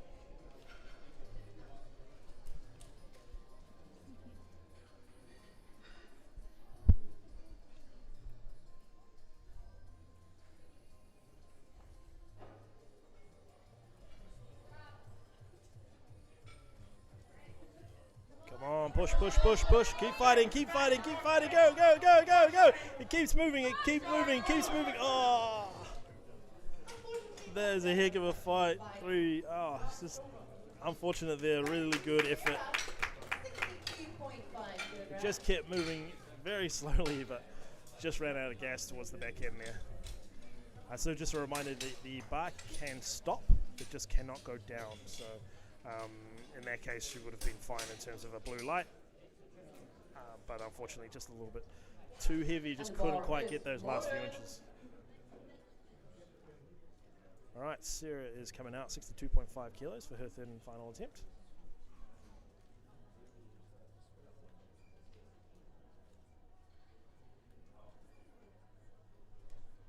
Rocking the old school Converse for the bench shoes.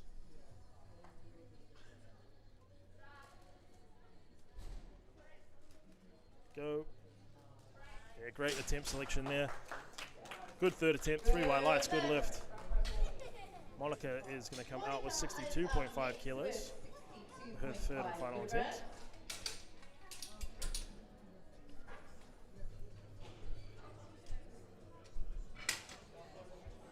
And the bar is loaded.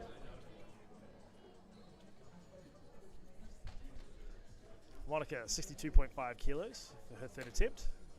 57 kilo open class.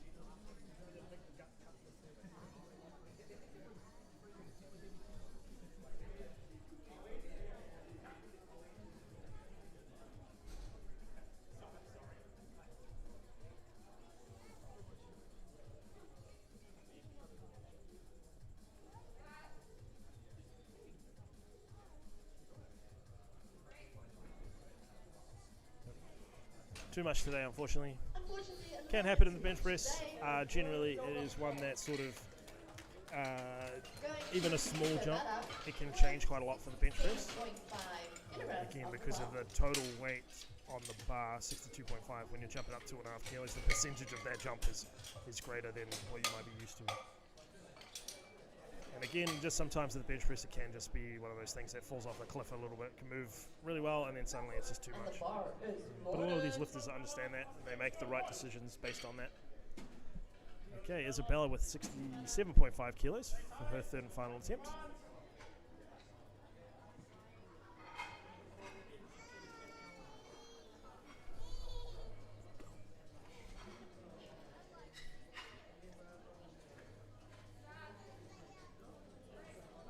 Go, go, go, go, go. Oh, that's a heck of a fight. Go.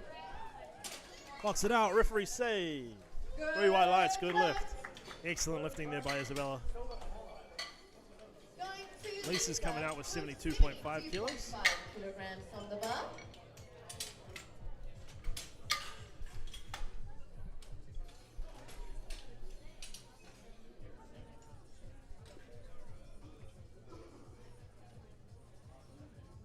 And the bar is loaded. All right. Hopefully continues on her good form. Aiming for that 9 for 9 competition. Next up, we will have the next. I think we've got about 3 or 4 more lifters until we start our second flight. Lisa here, 72.5.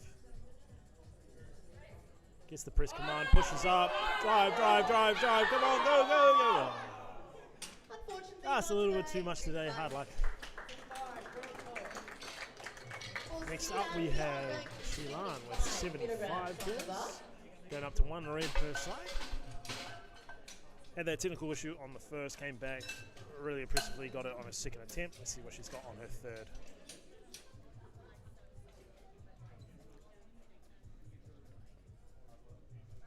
And the bar is loaded.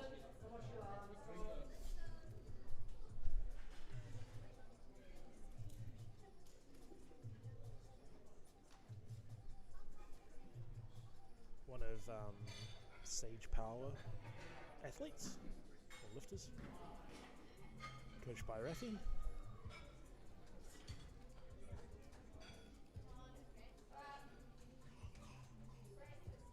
Come on, press. Unfortunately, not today. Bit unfortunate there, just a little bit too heavy. As I said, bench press, that's kind of how it rolls. Third attempts are always a lot higher, and historically, if you look at the statistics, this is the most missed lift overall from all the three main lifts.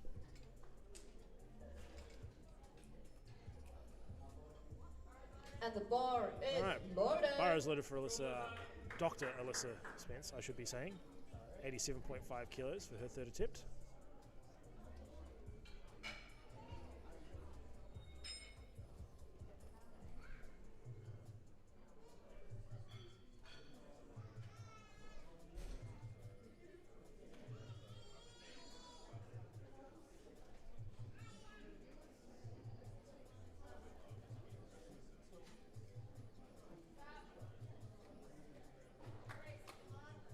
Go, press, come on, fight through all the way, lock it out. That's how you do it. Gets it up, referee say. 3 white lights, good lift. Good fight there, all the way through, nice and smooth. Next up we have Logan at 97.5 kilos. Had a good scrap with his second attempt. Gone up 2.5 kilos for his third. I think it's the right decision. Even with 100 kilos looming right there. And the bar is loaded.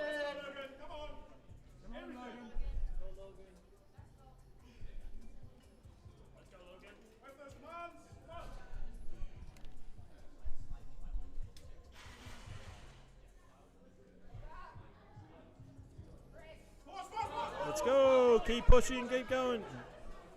Unfortunate there. Unfortunately, no lift. Next up, we've got William, who's gone up 7.5 kilos to 107.5. Now, it's an interesting jump.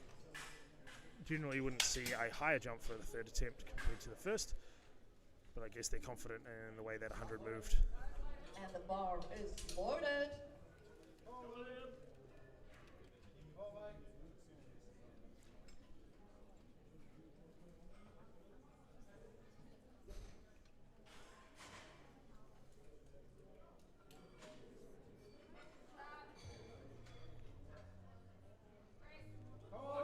Come on, fight, go, keep pushing, lock it out. That's a heck of a fight. Hopefully everything stays. Oh, just a little bit of butt lift. That's a shame. It's a heck of a fight. But it can happen as you are struggling. Tend to try and drive a little bit more, find more from your lower body, and you can just drive, unfortunately, that butt off the bench. All right, John's going to come out 110 kilos, 10 kilo jump.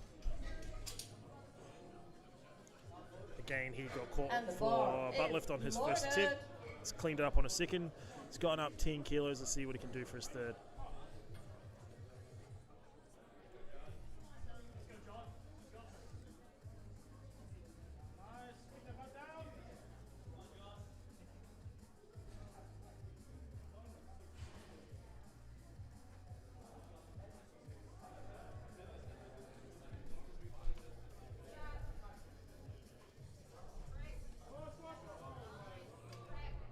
That was awesome. Good third attempt there with a 10 kilo jump. 2 to 1, he gets it. One side for, I'm guessing, butt lift again, based on the fact that it's in red with the yellow.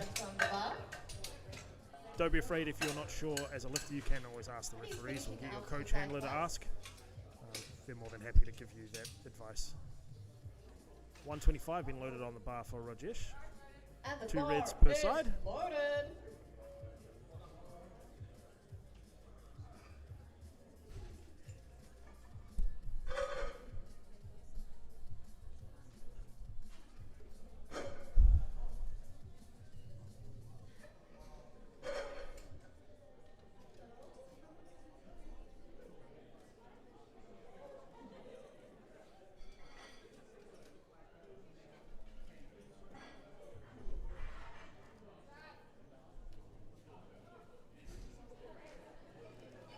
Go.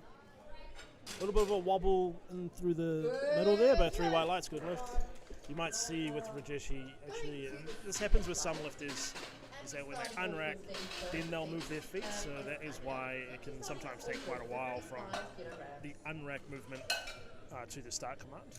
Some lifters have their feet set before that, some like to unrack and then move their feet. So now we've got Anya, 55 kilos, again in her first ever powerlifting meet. And the bar is loaded.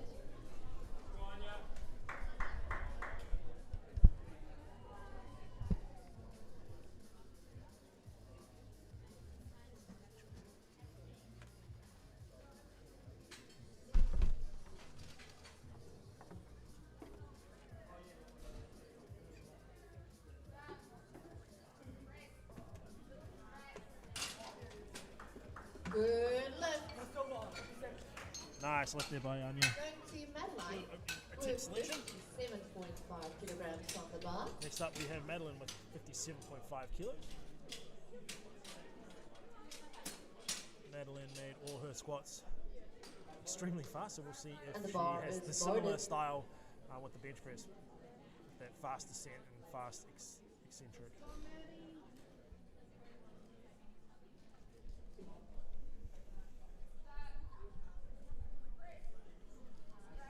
Yep, pretty much. Fast down, fast up, nice and easy. Good opening attempt there. Good starting list for somebody that I think is newer. I haven't seen Madeline before, so probably one of the newer lifters. Penny's coming out with 70 kilos. A Masters 2 lifter. And the bar is loaded. Spotting and loading crew being nice and efficient. Making us fly through these bench press attempts.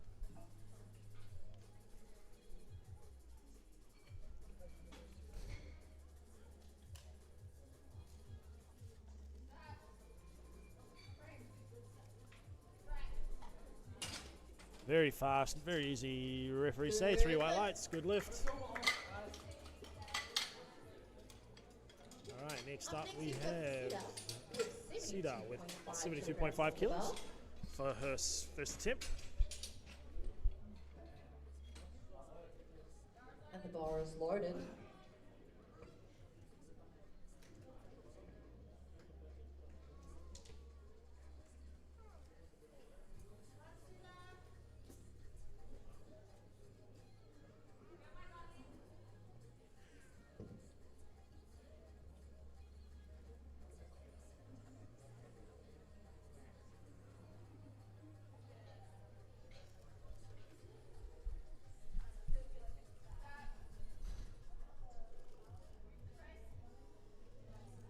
Yeah, very smooth, very easy.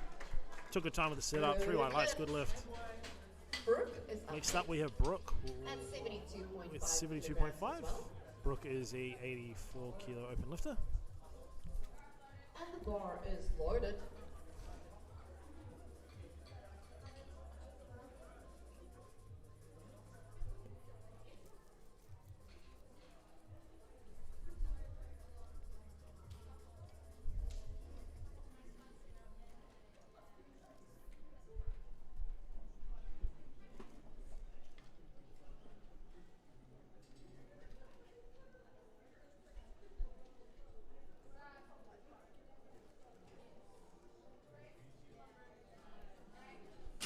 Nice and easy.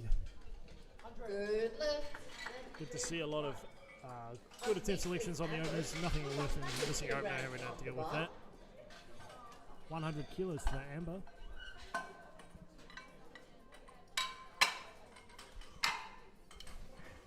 And also recently married, so her change of name always throws me off when I'm looking through nominations.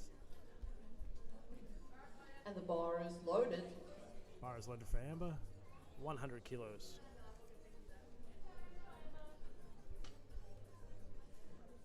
Yeah, just a reminder, when you are lifting and you are doing the bench press, make sure you tell your spotter and loader if you want a lift off or not.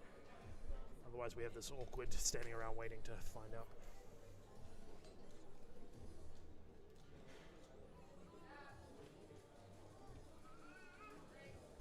Nice and controlled onto the chest, super fast off the chest, nice and easy. 3 white lights, good lift. Next up, we're going to 105 for Karen. Next is Karen with 105 kilograms on the bar. Really excellent 180 kilos from Karen in her squat. Probably the best that it's moved by a fair margin, I think. Talking to her out the back, she was quite surprised at how well it moved. Hopefully she can continue that on with the bench press here with 105. Bar is loaded.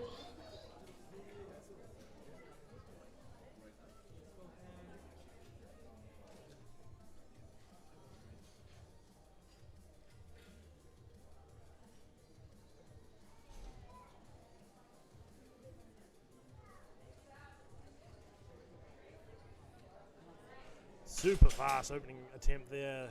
Referee say 3 white lights, good lift.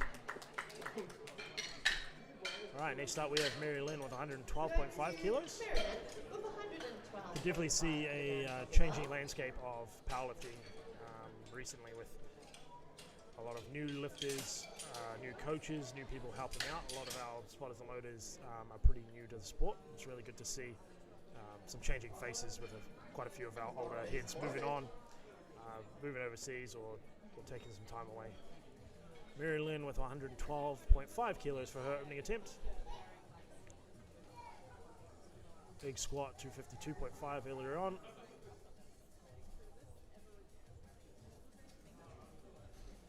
Don't see any issues with this one here.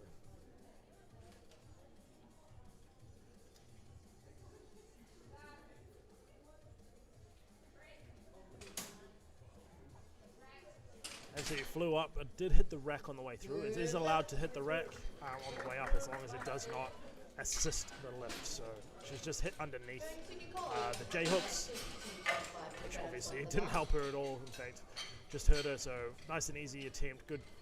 If that's going to happen, at least it's on an attempt that's nice and light. Hopefully she just sets up maybe a little bit further away next time and clears those hooks. Next up, we've got 122.5 kilos for Nicole. Again, amazing 200 kilo squat. And her squat attempts, great to see that milestone fall for her. Now we've got 122 opener here. Got her eyes on a 130 kilo bench press, I'm sure. Hopefully continues that momentum that she got in the squat.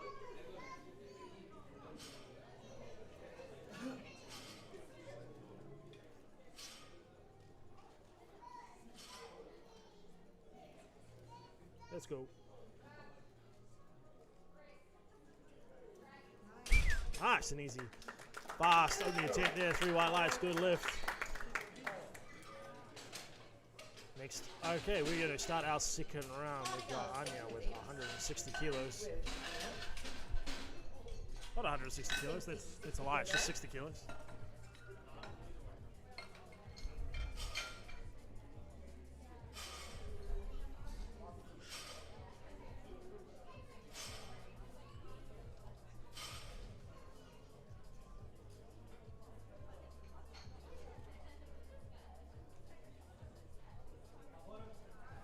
the bar is loaded.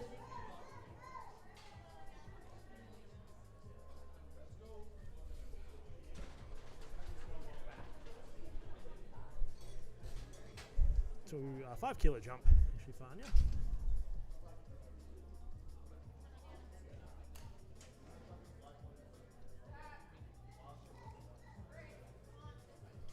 Strong, easy press there. Gets all the commands. Referee say 3 white lights. Good lift.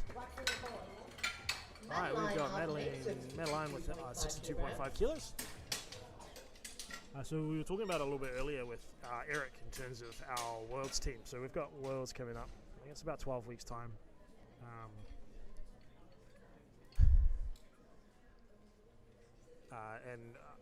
Team New Zealand will be putting out another really strong team, especially on the female side. We've got Carlina Tongatea moving up to the 84 kilo class. Going to push Amanda Lawrence, who hasn't had a lot of competition going forward. So Madeline was 62.5. Continues her form.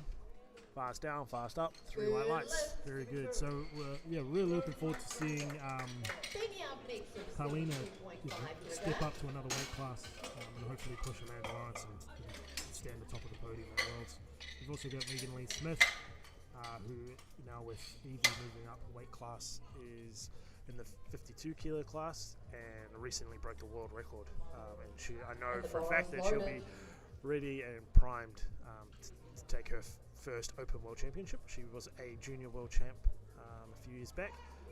So we're all looking forward to, getting as many Kiwis on that podium as we can see at Worlds.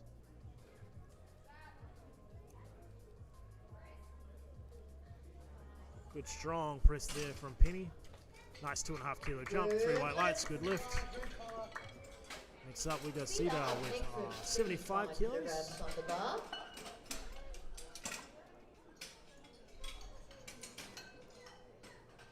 Of course, we've got some other international competitions this year. We've got Commonwealths in Canada, which I'm sure plenty of lifters will be putting their head names forward for that.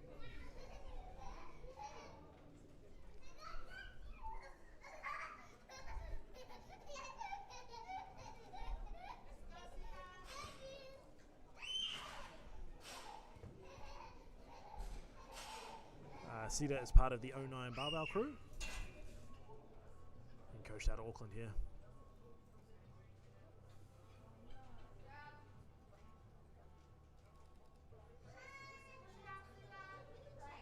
Nice press there, very fast. Referee say 3 white lights, good lift. Brooke with a 5 kilo jump from her opener, going to 77.5 kilos.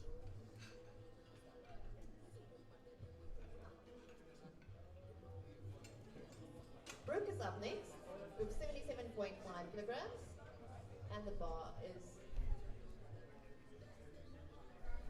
bar is loaded.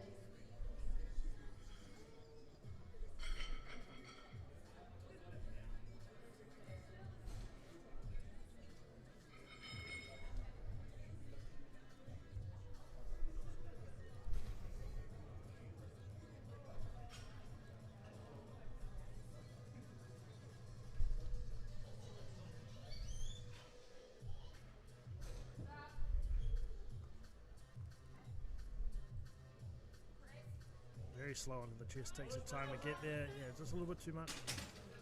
I think the one thing I would say is probably just a little bit too slow. While controlled is important, but I think just took that little bit, like last probably inch or so, took quite a while to just get the chest. You want to be, in my opinion, confident onto the chest. It shows a lot when you're going for the press. If you're confident onto the chest, you're ready to go and prime for the lift. Amber's coming out with 105 kilos, a 5 kilo jump.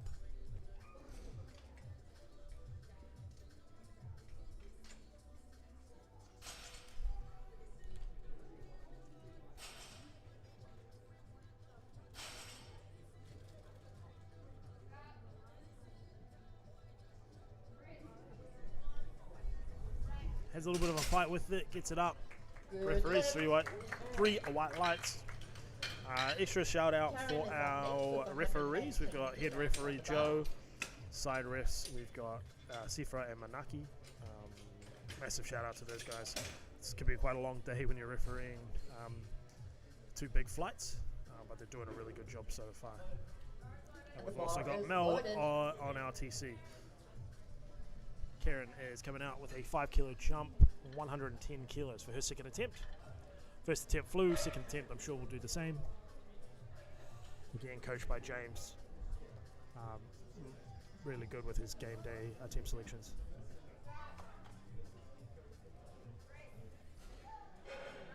Yep, very good second attempt there.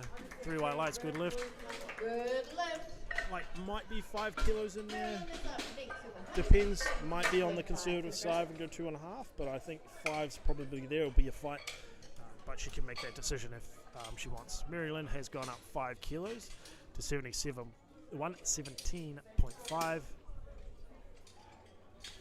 Be Mary Lynn, then Nicole, and then we'll be on to our third attempts. Absolutely flying through this bench press, which is really good because sometimes it can be on the slower side, but I suppose loaders are doing a really good job switching out in and out really fast. We can keep rolling through.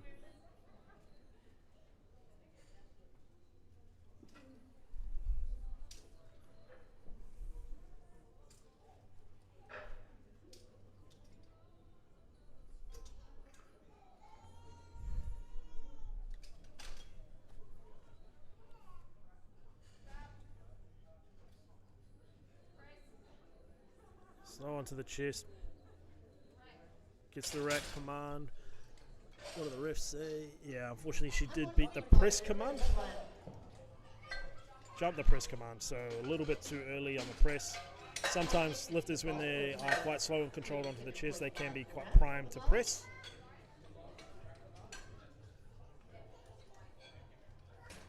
So then, yeah, just a little bit too primed. Jump the gun just by a quarter of a second. Picked up by our referees. Next up, our final second attempt for the round. We have Nicole with 127.5 kilos.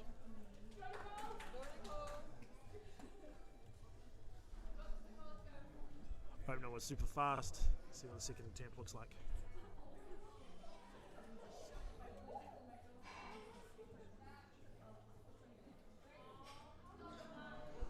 Super powerful off the chest there. Referees say 3 white lights, good lift.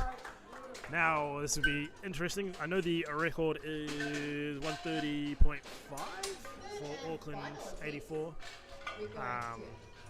So there could be an attempt for a record, but I think coach's orders were 130, so we'll see what happens there.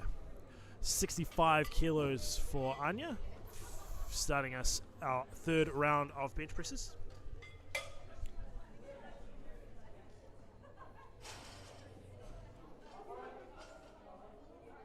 bar is loaded.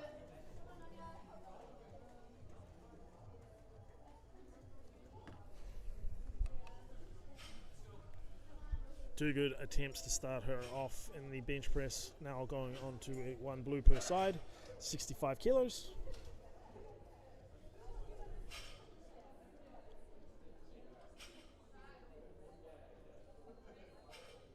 Press, press, press, come on, lock it up. Oh, gets the lockout, but unfortunately jumped the rack command. Again, once you press the bar up, your elbows are locked and you finish the lift, you must wait for the referee to give a rack command. So unfortunately she did jump the gun there. Just by a quarter of a second, but that can, that is the difference sometimes in these lifts. Not really unfortunate there, but she definitely got it. Really strong, good performance. But again, first ever competition, that's going to happen. So we've got Maddie coming out with 70 kilos, a 7.5 kilo jump. Again, another one that's taken a bigger jump after from her first to second. Strong onto the chest, makes it move super fast. Too easy, 3 white lights, good lift. Excellent lifting from her so far. Penny is gone up 2.5 kilos from her second attempt to go to 75 kilos. Milestone bench in competition where you get 1 red per side. Of course, a little bit different to your commercial gym where you're looking at a 20 on each side. In powerlifting, you want that big red, one on each side.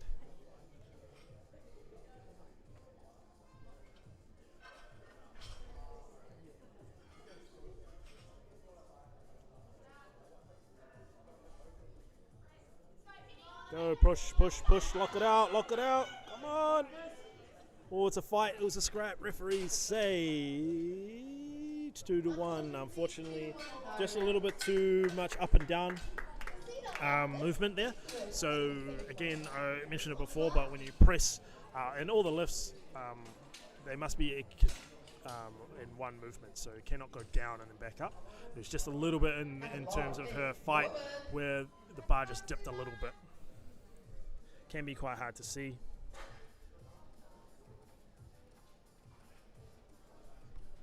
All right, we have 77.5 kilos for Cedar.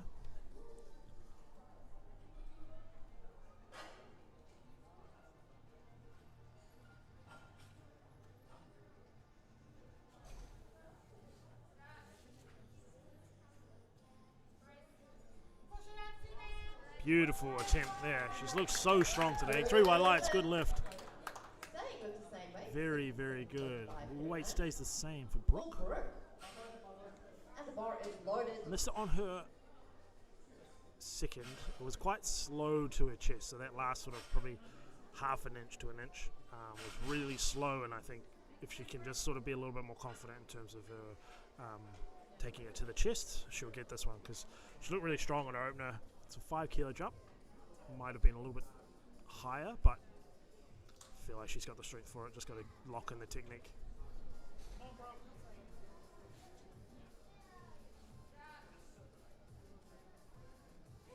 Yeah, much better on the chest. Much, much better. Come on, push back. There we go. Yeah, that slight technical improvement really helped there. 3 white lights. Well done. Way to come back, adjusting to how her second attempt went, figuring it out, and coming out and executing on her third attempt. Very impressive. We have a 2.5 kilo jump for Amber, going to 107.5 kilos. Bar is loaded.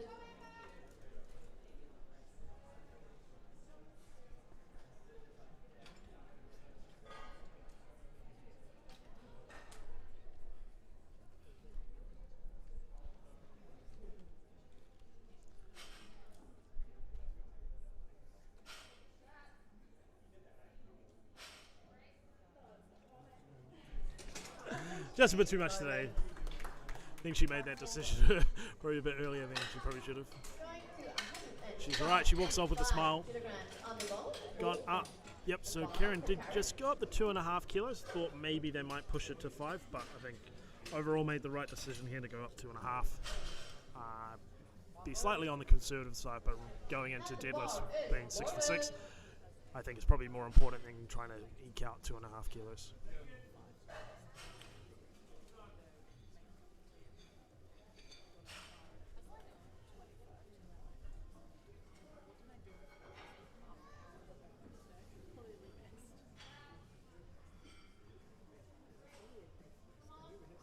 Super smooth there. Very good. 3 white lights, good lift. Karen's a good proponent of that, like, confident onto the chest, creates confidence on the press. She takes it down in a quickly, but also to the right placement, both on where her chest is and in terms of depth as well. All right, Mary Lynn's coming out with 122.5. Missed her second attempt just due to a jumping at the press command. So I'm sure Coach Raffi will be telling her to just make sure, listen to those calls. She's got the strength. It's just sometimes you can be a little bit a lack of confidence when you're waiting for that press command.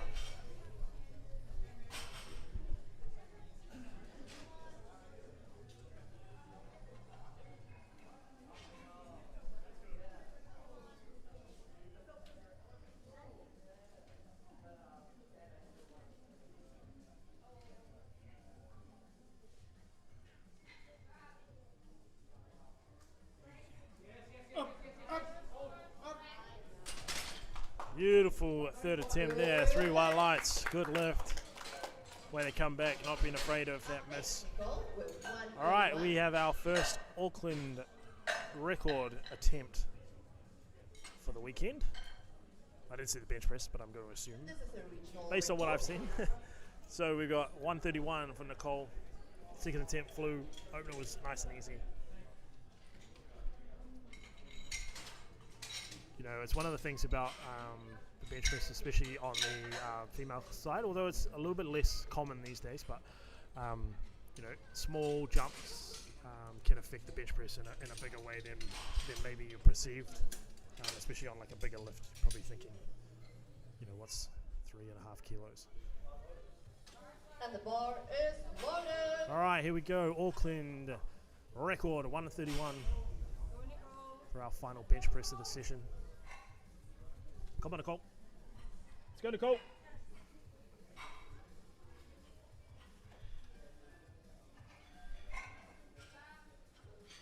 Fast down. Good press. Come on. Just a bit too much today. That's unfortunate.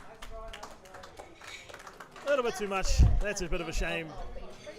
All right, next we have a 10-minute break, and then we are going into our deadlifts. So make sure you're coming back for that.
Up for us at 100. All right, we are back. We have our deadlifts now. Finish off our first session. Sorry, second session because we had the bench press, bench only earlier in the day. Is loaded. All right, we got 112.5 kilos for the opening deadlift for Shani. Best deadlifts are 120 kilos.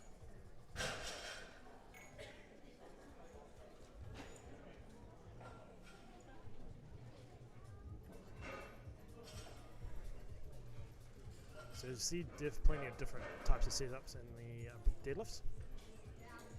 Good fast opening attempt there. Nice and easy. 3 white lights, good lift. Next up we have Monica with 125 kilos.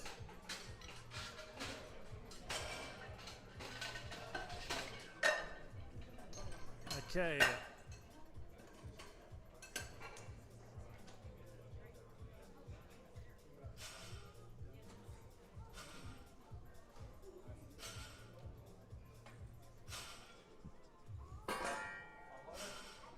Bar is loaded. All right, we got Monica 125 kilos. Opening attempt deadlift. Monica is a sumo deadlifter, whereas Shani was a conventional. It's more just where your hand placement is in relation to your legs. So, conventional puller will have hands outside the legs, whereas a sumo lifter will have hands inside legs. Probably more likely to see sumo pullers in these weight classes. Good snapping opening attempt there. 3 white lights, good lift. Next up we've got Isabella with 127.5 kilos. 27.5 kilograms on the bar for Isabella. I think Isabella is part of the Auckland University team. At least being coached by somebody related to Bar that. is loaded. Isabella's had a pretty good day so far. Got long arms, she was seen in the bench press. Got long legs too, so quite a distance for the barbell to move. Nice snappy conventional lift there, referee say. 3 white lights, good lift. In the deadlift there is no start command, so lifters can just walk up to the bar and go in their own time. The only command in the deadlift is a down command, so lifters need to be standing upright, erect, knees locked, shoulders locked. And the bar is loaded. Again, we've had some slight tweaks to those rules recently. Just probably an update on clarification on how we want to referee shoulders, but they are not in effect yet at these competitions. Good, easy opening attempt there from Logan. 3 white lights. Good lift. Yeah, so again, just to reiterate, if you're not sure, there has been an update to the IPF rulebook, but it's not coming into effect in New Zealand until after our age group nationals, just to allow lifters to get an understanding of the rules before a major competition like nationals. Shilan coming out with 135 kilos for opening attempt.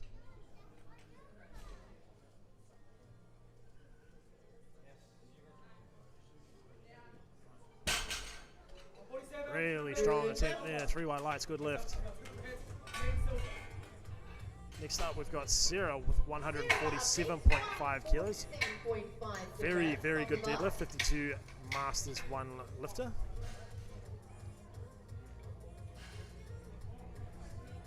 Very impressive from Sarah.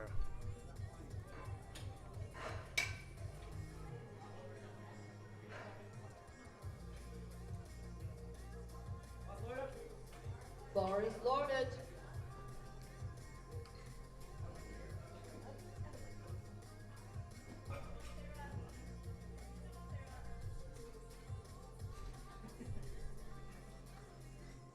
All right.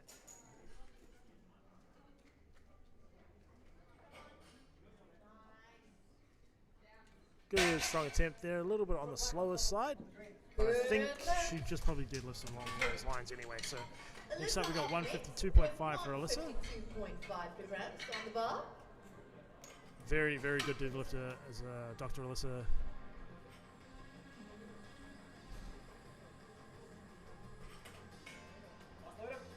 And the bar is loaded.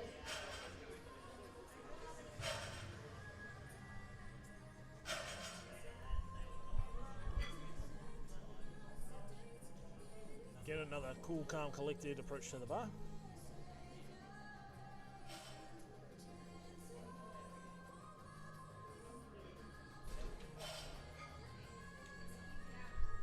Very snappy opening attempt there. 3 white lights, good lift. Staying of the same weight. Quite a bit below what her best has been, but again, she is dropped down a weight class, so that can affect all your lifting. Lisa comes out with 152.5 kilos in the 69 kilo class. And the bar is loaded.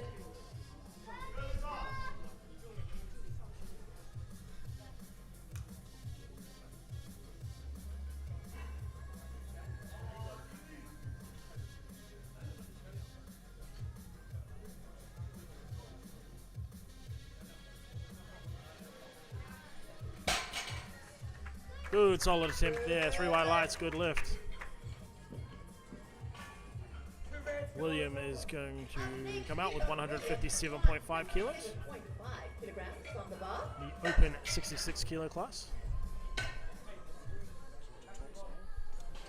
Yeah, I just finished getting most of my workout done on the cable stack in the back room, and I wish I could say I was joking, but we'll get the hamstrings and glutes, later this afternoon, between sessions. But how's this first flight looking? Looking really good so far. Some nice, easy opening attempts. People making sure they get on the board. Deadlift, you'll tend to see lighter openers with bigger jumps because the total weight on the bar is generally higher, and just the nature of the beast. You can sort of have bigger jumps, so people might be a little bit more, I don't want to say conservative, but smarter with that first one, and then bigger jumps than what you'd see in the squat and bench press. Yeah, absolutely. I mean, once you secure that first deadlift, assuming you were able to get one on the board for the first 2 disciplines, then you've secured a total, right? And then you have that confidence to start doing the range finding, and in close comps, less common in provincial meets like this, you have multiple abilities to change the attempts. You can change your last deadlift twice when you start to jockey for position. So the deadlift is always the most exciting part of any powerlifting meet. Yeah, and even as somebody that can't deadlift, I agree. 205 kilos for Rajesh. Resets himself.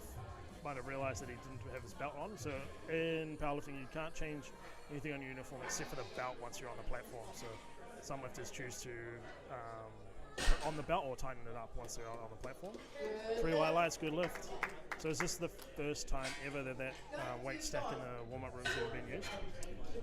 It's not that creaky. So what I think, actually, they might maybe do some training here for other sports, but I suspect no one has done a full back, biceps, rear delts, middle deltoid workout while other people are warming up. I did get some weird looks, but, it's the price you got to pay for training on the road. It's world first at Auckland powerlifting. Somebody doing bodybuilding training in the warm-up room. But I love it. John's got 210 kilos. It's opening attempt, super fast. A little bit of speed wobbles at the top there. See what the refs say. And he really tried to get the refs to give him a red light there. So advice for the wise: don't shake your head and think, "Oh no, I bobbled it." You got to just smile and pretend everything was perfect, because refs are fallible. They are human. But to be honest, his body moved. I didn't actually see up down on the bar. Yeah, I totally agree. And yes, sometimes fake it. Just be okay with it, move on. But yeah, I think, again, you were right. It was like a speed wobble at the top sometimes. But I don't think there was that much downward movement in terms of the bar. Yeah, it's funny, historically people have always thought of deadlift as the least skilled movement, the grip and rip. But as we've seen the sumo technicians really come into their own, sometimes the bar can be so light that it explodes and gets so whippy, and then you're in a narrow base of support with your feet so wide that you can bobble it at the top. So yeah, there's a lot to the specific technique and style a lifter uses. Yeah, we got Shani with 117.5 kilos for her second attempt. Again, another one of the lifters similar to Alyssa, very controlled way that they set up. Nice solid pull there. 2.5 under her best, 3 white lights.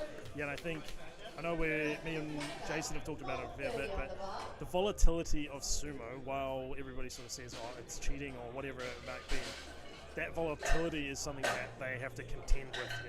You'll see at Worlds, you might see Anaharo pulling 360 kilos, but the way that it whips, he loses it, and you can be I guess, behind the 8 ball like straight away. So I guess it's the trade-off of what we would say in the sumo realm. No, absolutely, and I always find it funny that people describe, the sumo deadlift as cheating, yet we don't see any consistent pattern as far as like what is the world records. And you don't see a consistent pattern of strongmen going, oh man, I wish I could deadlift as much as these powerlifters who pull sumo, right? 100%. 130 kilos for Monica, speaking of sumo. Actually a good balance in this flight in sumo and conventional. Good lockout there, referee saying. 3 white lights. Yeah, and you'll see in the sumo lift, generally slow off the floor, faster in the lockout, whereas you'll see the conventional is a bit more of a quick off the floor, slow in the lockout. It really just comes down to your positioning, I'm guessing. Yeah, and that's so influenced by limb lengths. Some people have very high hip pulls just because they have short arms, long limbs, and their height. And this is an interesting thing where typically the heaviest deadlifts in the IPF are pulled not necessarily in the heaviest weight classes. And that's because unlike the squat or the bench, the range of motion is always half the distance of a 25 kilo plate. 100%, 137.5 flies for Isabella. Looks super strong in all her lifts. She's probably on the taller side for powerlifters, to be honest. When you're taller, if your limb length isn't quite there, it can make deadlifts quite a lot more harder. Yeah, so I mean, if you can offset that distance from the ground with longer arms, great. But most of the time, weight classes are height classes in disguise. So the taller you are, the farther away you are from the ground. And if you ever tried to watch an NBA player do a deadlift, it looks kind of terrible. Oh, looks like he got out in front of him there. That's a great example of how the volatility of a sumo deadlift can be. Once you lose it forward, you're pretty much done. I do think you can get that. Let's hope we can come back and hit it on this next attempt. Yeah, totally. I think, and you see it quite a bit, it is just a technical issue. And the good thing, again, with the coaches and everybody that we've got now, people are a lot more adept at being able to adapt to an issue, whereas you can be like, maybe watch a video and just say, hey, look, this is what we did wrong, let's fix it. Shalan with 145 kilos for her second attempt. Yeah, exactly. You don't want to change too much on game day, but you do need to be able to correct something and give your lifter confidence when they go back onto the platform after a miss. So much of it's mental. Good strong attempt there. Oh, gets stuck on the legs a little bit. What do the refs think of that one? 3 white lights, good lift. Probably got a little bit stuck on there, but I don't think necessarily used her legs to get it up, because of course hitching's not like putting it on your legs, it's using your legs to allow the bar to go up. Yeah, I didn't see any ramping either, although I did wonder if her shoulders were all the way back. And I think perhaps the ref's eyes were on the legs and they may have not noticed that. Or, maybe I'm being a little too harsh. Yeah, I mean, there's a lot that you're watching and all sorts. So 155 kilos for Sarah. Very, very good deadlift from Sarah. Opener was a little bit on a fight just at this point, but she's moved it equally as well on her second attempt. Yeah, that's nearly a 3 times bodyweight deadlift for that weight class. That's pretty damn impressive. So she's probably among the most competitive masters lifters in her weight class, I would say, in New Zealand. Yeah, definitely. We've got age nationals coming up pretty soon, so hopefully Sarah's got her eyes on joining that and showing how good she is on a national stage. Now we've got Dr. Alyssa Joy coming out, 160 kilo, just a 7.5 kilo jump. What do you think about her deadlift? Alyssa has been battling back and forth with back pain, and she's come back from it, and it's really good to see her putting up these numbers as a 63 as she's come back. And I think she's really probably got a lot more in the tank as she kind of comes back into that. And that looked really clean. I think she's got a lot left. I'd be interested to see what they do next. Yeah, I think it definitely seems to be on the conservative side with her decision making in the deadlift. Had a really good squat, so maybe she's just making sure that she hits whatever qualifying total she wants, whether that's open or age nationals. I'm sure she's already smashed the age ones, so she'll be aiming for nationals hopefully towards the back end of the year. Lisa's coming out, 10 kilo jump to 162.5 kilos for her second attempt. Had a really good day so far, been really strong, 150, 70, and now attempting 162.5. Total is 372.5 currently.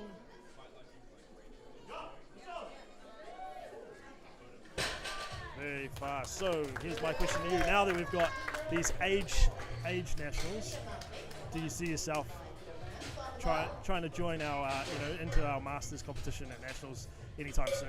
Well, let me tell you, just because I've been competing and training exclusively for bodybuilding doesn't mean I've lost any love for the game. But I am also acutely aware that I have a window of where I can be in my athletic prime, and right now I happen to be. I probably could be in my powerlifting prime, but frankly, even with how competitive it is, oh, here we go. Very nice. Excellent. Yeah, that was a solid attempt. But anyway, to answer your question, I think if I was to dedicate the same type of time and energy to powerlifting that I am currently to bodybuilding, I think maybe there's a world where I could max out everything and be an M1 at 83 who's totaling in the maybe 620, 630 range. And that's good in the game these days for like 15th at Worlds, maybe if you make a Worlds team. So I've just come to accept, like, I love powerlifting. I will probably come back to it, but right now, as I have some external goals, I'm going to probably stick into the bodybuilding for a bit longer. Yeah, I totally understand. Now we got 17.5 kilos for Rajesh. Then does the same thing. So he actually, this is part of his setup. Mm-hmm. So he actually goes down, checks, I guess, his hand placement, maybe his feet placement, and then comes back up, rejigs his belt. Seems to be working for him. 217 moved pretty well there. 3 white lights, good lift. So I guess this is one thing that I was thinking about, last time we were talking was, some of us have to have some time away, and when you're a little bit more a veteran, you've been doing it for a while, instead of sort of going away completely, what do you think, like, in terms of somebody that might have been lifting for 5 years, taken 5 years off, their sort of comeback arc, and do you think that's something that we might see going forward? I think we see it all the time, and a lot of lifters, they take maybe not a full, like, true break from the sport, but like a lateral shift. Like, you'll see them do CrossFit for a while, or you'll see them do bodybuilding, or you'll see them do Olympic weightlifting or strongman. Here we go. This is a big pull. Very nice.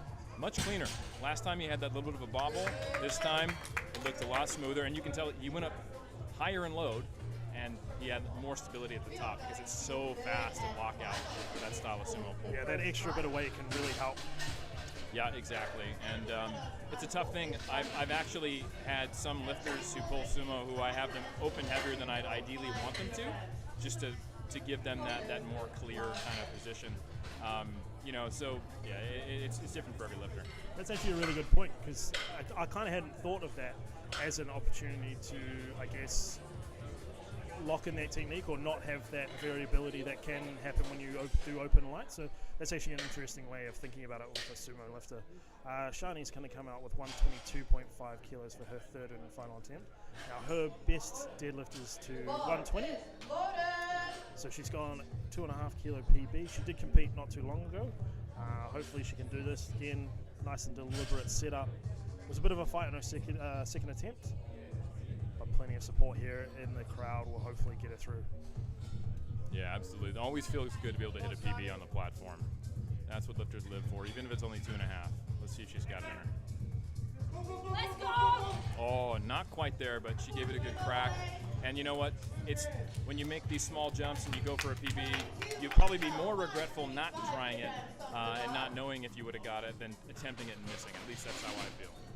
Yeah, and I think competitions like this, where I guess there's not like a podium position or even like, and I do believe that you should always be fighting for any position in the competition, whether that's 6th and 7th or 8th and 10th. But, you should always be looking to try and, I guess, finish as high as you can. But in a competition like this, your PBs can be really important, and hitting those milestones that you've been trying to break.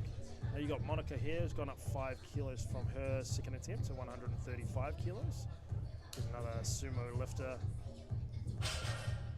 Total is 300 at the moment, so she'll be trying to go up to 305. Currently sitting in second place. Won't move that, unfortunately, for her. Let's see how this goes.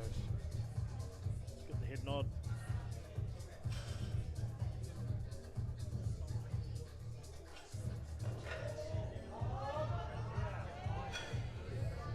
Oh, that's a pretty good lift. That's a good third attempt. Yeah, that was not much more she could have got out of that. That's awesome. It feels good to hit those max lifts and know that you maximize everything you could have got on the platform 100%. So you got Logan out here now. So in his second attempt, it's sort of a bit of a funny one. Just when he went to pull it, just kind of lost balance. What do you reckon he needs to do on this one? I think he probably needs to sit back a little bit, take his time, and be patient off the floor. Typically, when you see a sumo lifter miss it forward, they rush the setup a little bit too much. Don't pull the slack out. That looks better. Oh, perhaps not. Might have been spin strength, but I don't know. What do you think? What do you think?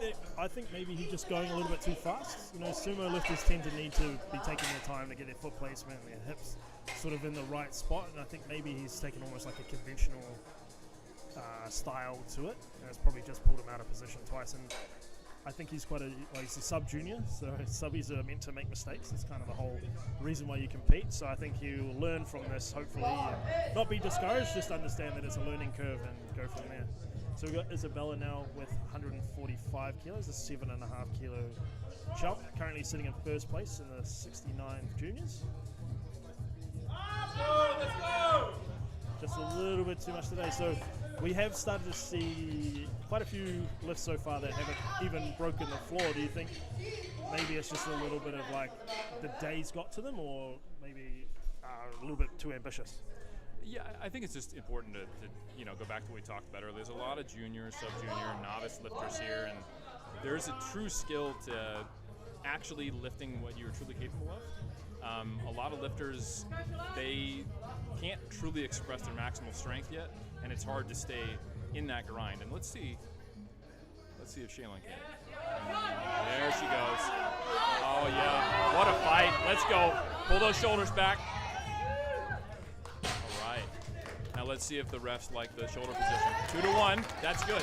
And I think this time there was no real hint of ramping, so the judges probably had their eyes on the shoulders a little bit more, and that 2-1 is probably what you saw there. But she's one of those pullers who the shoulders sit low when she finishes the deadlift, so it's hard to tell if the shoulders are actually forward, back, or just kind of the way she's built. But that looked like a great lift to me. Yeah, and I think positioning from where we are, do you think with the new rules with the shoulders needing to be behind the bar, do you think you'll see the referees going from more of a side angle?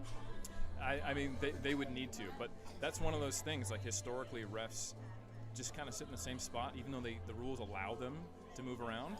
Oh, here we go, 160. This is an amazing pull. And this 52-kilo lifter. Oh, yeah, there it is. Can she stay with it? Excellent fight. And look at that, kept her position. Very easy when you're in that position of a sumo deadlift to let things unlock, lock, a little bit of up, down, but she just stuck with it. That was an excellent pull. And that's over 3 times body weight. So, yeah, like you said, that's got to be up there, Premier Masters 152s. I guess Susie would be the other one sitting in that weight class. So, Susie, if you're listening, make a return, please. We'd like to see you go up against Sarah. Thanks. Dr. Alyssa Joy coming out with 165 kilos, a 5-kilo jump. So again, we sort of talked about probably on the conservative jump side, but she's secured a 400-kilo total, going up 5 kilos. First time in the 63s. Yeah, this is her return to the platform after a bit away, so I think she just wants to really solidify the experience. Biggest cut she's done in a while, and I think she's got this in the bag if she can keep position. Yep, exactly. Yeah, there's more left on that bone. She'll be happy about this performance. Excellent. Big smile from Kedrick. Excellent work. Yeah, a real good builder for future competitions. So I think sometimes I've seen in the past, and it's a little bit less now, but lifters live a little bit too much in the moment and don't think, hey, it's almost like I'm not going to compete next time. But if you can take a bit more of a macro look at it and think, hey, I'm going to compete in 3 months more time, maybe this is just the builder for that next one. Yeah, I mean, if you look at other sports, a great example is track and field. You see a 100-meter sprinter, it's not till their 3rd, 4th meet a year that they're really hitting that peak stride. So here we go. We got 170 on the bar by Lisa. And she had a bit of a fight on that last one, but I think she might be good for this. And it will be a fight. There we go. Excellent job. That's a clean attempt. That's some really good attempt selection and lifting from her. Pretty much all day she's looked super clean with her lifting. Like nice controlled sort of in all aspects, and I think that does help a lot. William's going to go to 172.5. Yeah, and I think you're right. Sometimes you've got to think long term. Like even in a sport that's week to week, you can't put everything into every week, because if you do, you burn out a little bit, and you've got to understand that it's a building block. Big pull here from William. Get it out. Good fight through. Very fast lockout. Referees say 3 white lights, good lift. Here's quite a big lean back. Do you reckon we'll see a little bit more of people leaning back now with the rule change? I think so, especially if refs start moving around to get that position and it becomes obvious. I think coaches will probably pick up on it first and start giving cues to the lifters on how they should do things. So yeah, I think it's really interesting to see how like the bench rule change, how different interpretations of the rules. Like right now, we're trying to figure out what is an upper body thrust, and it has these kind of second order effects that we often can't predict. So yeah, the sport's changing quickly, and because there's more eyes on it, a lot of the bench rules, you know, and the comment I made during the squat session about maybe why we should, in my opinion, like go the up down, it's because we're trying to get more mainstream appeal. Like, hey, what's going on here? I don't understand why that lifter missed, and it makes it more understandable to the casual lifter. And a lot of people are really interested in lifting. So let's see what he's got here. He's got 225. This is a milestone for lifters when you get to have 4 reds on there with the collar, and hopefully he'll be able to remember this. This for the will rest take of him his over career. 500 kilo total too. And that's a huge milestone. Oh yeah, and really clean. Slowed down, but did not stop. A really good third attempt there, 225. Very well done from Rajesh. Yeah, and I think with the rule changes, right, it's not exclusive to powerlifting. Sports in every background and culture and country change their rules a lot in order to improve not only the players' experience but the fans. And I think now we've got to understand that we are providing something for watchers, not just the people who are lifting. Yeah, have you ever heard of the Fosbury flop? Are you familiar with what that is? Yeah, sure do. Yeah, so if you don't know, what we just see is the typical way that one would do a high jump, the way you bend over backwards over the bar, is actually something that was newly introduced, I believe, in the 70s by a guy named Fosbury. And the Fosbury flop is something that this athlete creatively figured out as a better way, instead of like hurtling over it, that everyone was doing at the time. And the reaction to it at the time was shock. But what it truly is an example of athletes' creativity and figuring out what works for their body to optimize and refine. So when you see things like the quote-unquote Japanese grip, or you see things like athletes manipulating the sumo, putting their feet to the edge of it, I think we need to understand that they're going to optimize within the constraints of the rules. So when we change the rules, we have to be aware that that's going to happen again. I mean, in most sports, there's the adage, if you're not cheating, you're not trying. And, you know, like, that kind of exists a little bit, where lifters will take things to the extreme, because if they do, that gives them the best opportunity to put the most on the bar. And you've kind of got to, I guess, applaud the innovation that lifters and coaches have. And then lawmakers and rules makers have to adapt to those things, you know. Like, you probably didn't see that, I guess, sink into the chest until we had bench depth. So, like, people adapt, and then you've got to adapt again to it. So we've got Anya here with 127, starting our second flight off. She's been really strong all day, just one hiccup on the bench press. Nice and smooth, gets the down command, 3 white lights, very good. So we talked about worlds a little bit earlier, and I want to get your opinion on this. So we've got Carlina moving up to the 84 kilo class. Do you think that she is a genuine chance to push Amanda Lawrence? I think if we look at Amanda Lawrence's performances lately, I think she's maybe, because she's got some big squat and deadlifts in her, and that means that if she's missing something and Carlina moves up a little bit, she's only 1 attempt away. And that's a really smooth, easy first attempt. I'd be curious to see what her deadlifts look like based upon that real fast squat eccentric. But to answer your question, I think she'll at the very least keep Amanda honest. But it will be interesting to see, because there's not a whole lot of time for Carlina to say grow into the 84s, considering she just competed 76s. But I think in time, we may have a real battle, and it's going to come also as we're seeing some new contenders in the 84s come out of the States, and also Agata getting to be back on the platform. Yeah, she's always waiting in the wings. 140 kilos for Penny, opening attempt. Nice fast open pull there. Referees say 3 white lights. Yeah, so I think you're 100% correct. Like, it is, I think she'll push her. Whether that's the first time or it's the next time is probably the question. And like the variable of going up and what does that do in the short term, I think is important to see. But I'm really looking forward to it, because I think even Amanda's probably excited to have a bit of competition. Amber with 140 kilos for her opening attempt. equaling her squat. Good, strong opening attempt there, nice and smooth. She's got a heck of a grind in her, so we'll see some good numbers. Just waiting on one of the refs. Manaki. Light. Good lift. 3 white lights, good lift. 145 kilos being loaded on the bar for Brooke. And the bar is loaded. The other person that I think is really interesting to talk about with in terms of the NZPF is Megan Lee Smith and her, I guess, rise in the 52s. Obviously hurting after missing out on Sheffield, but I think that's going to give her heaps of motivation coming into Worlds. Brooke makes 145 move nice and easy. Quite an efficient lockout, didn't overstretch or anything, but very good. So I guess, yeah, in terms of Megan Lee Smith coming into Worlds, what do you expect and what do you reckon we'll see from her? Yeah, she's been on the rise, and I mean, we had the kind of the official handing of the torch at World Games, where that was the first time that Megan Lee Smith was able to beat Evie ahead of competition. And I think we've seen Evie probably is a true 57-kilo lifter who just has the physiological and mental resilience to compete at the 52s. If you look at her height compared to Megan, and she's been relatively stagnant at her total of 52, and I think we're going to see a resurgence in her strength going probably over 500 by a decent amount in the 57s, while we're going to keep seeing Megan Lee Smith rise. So I think she's going to be able to hold on to that pole position. So I'm expecting big things out of her at Worlds. Yeah, looking forward to it. 170 kilos for Karen here. Smoked her other lifts. And again, it's continuing on the trend. Nice and easy opening attempt there.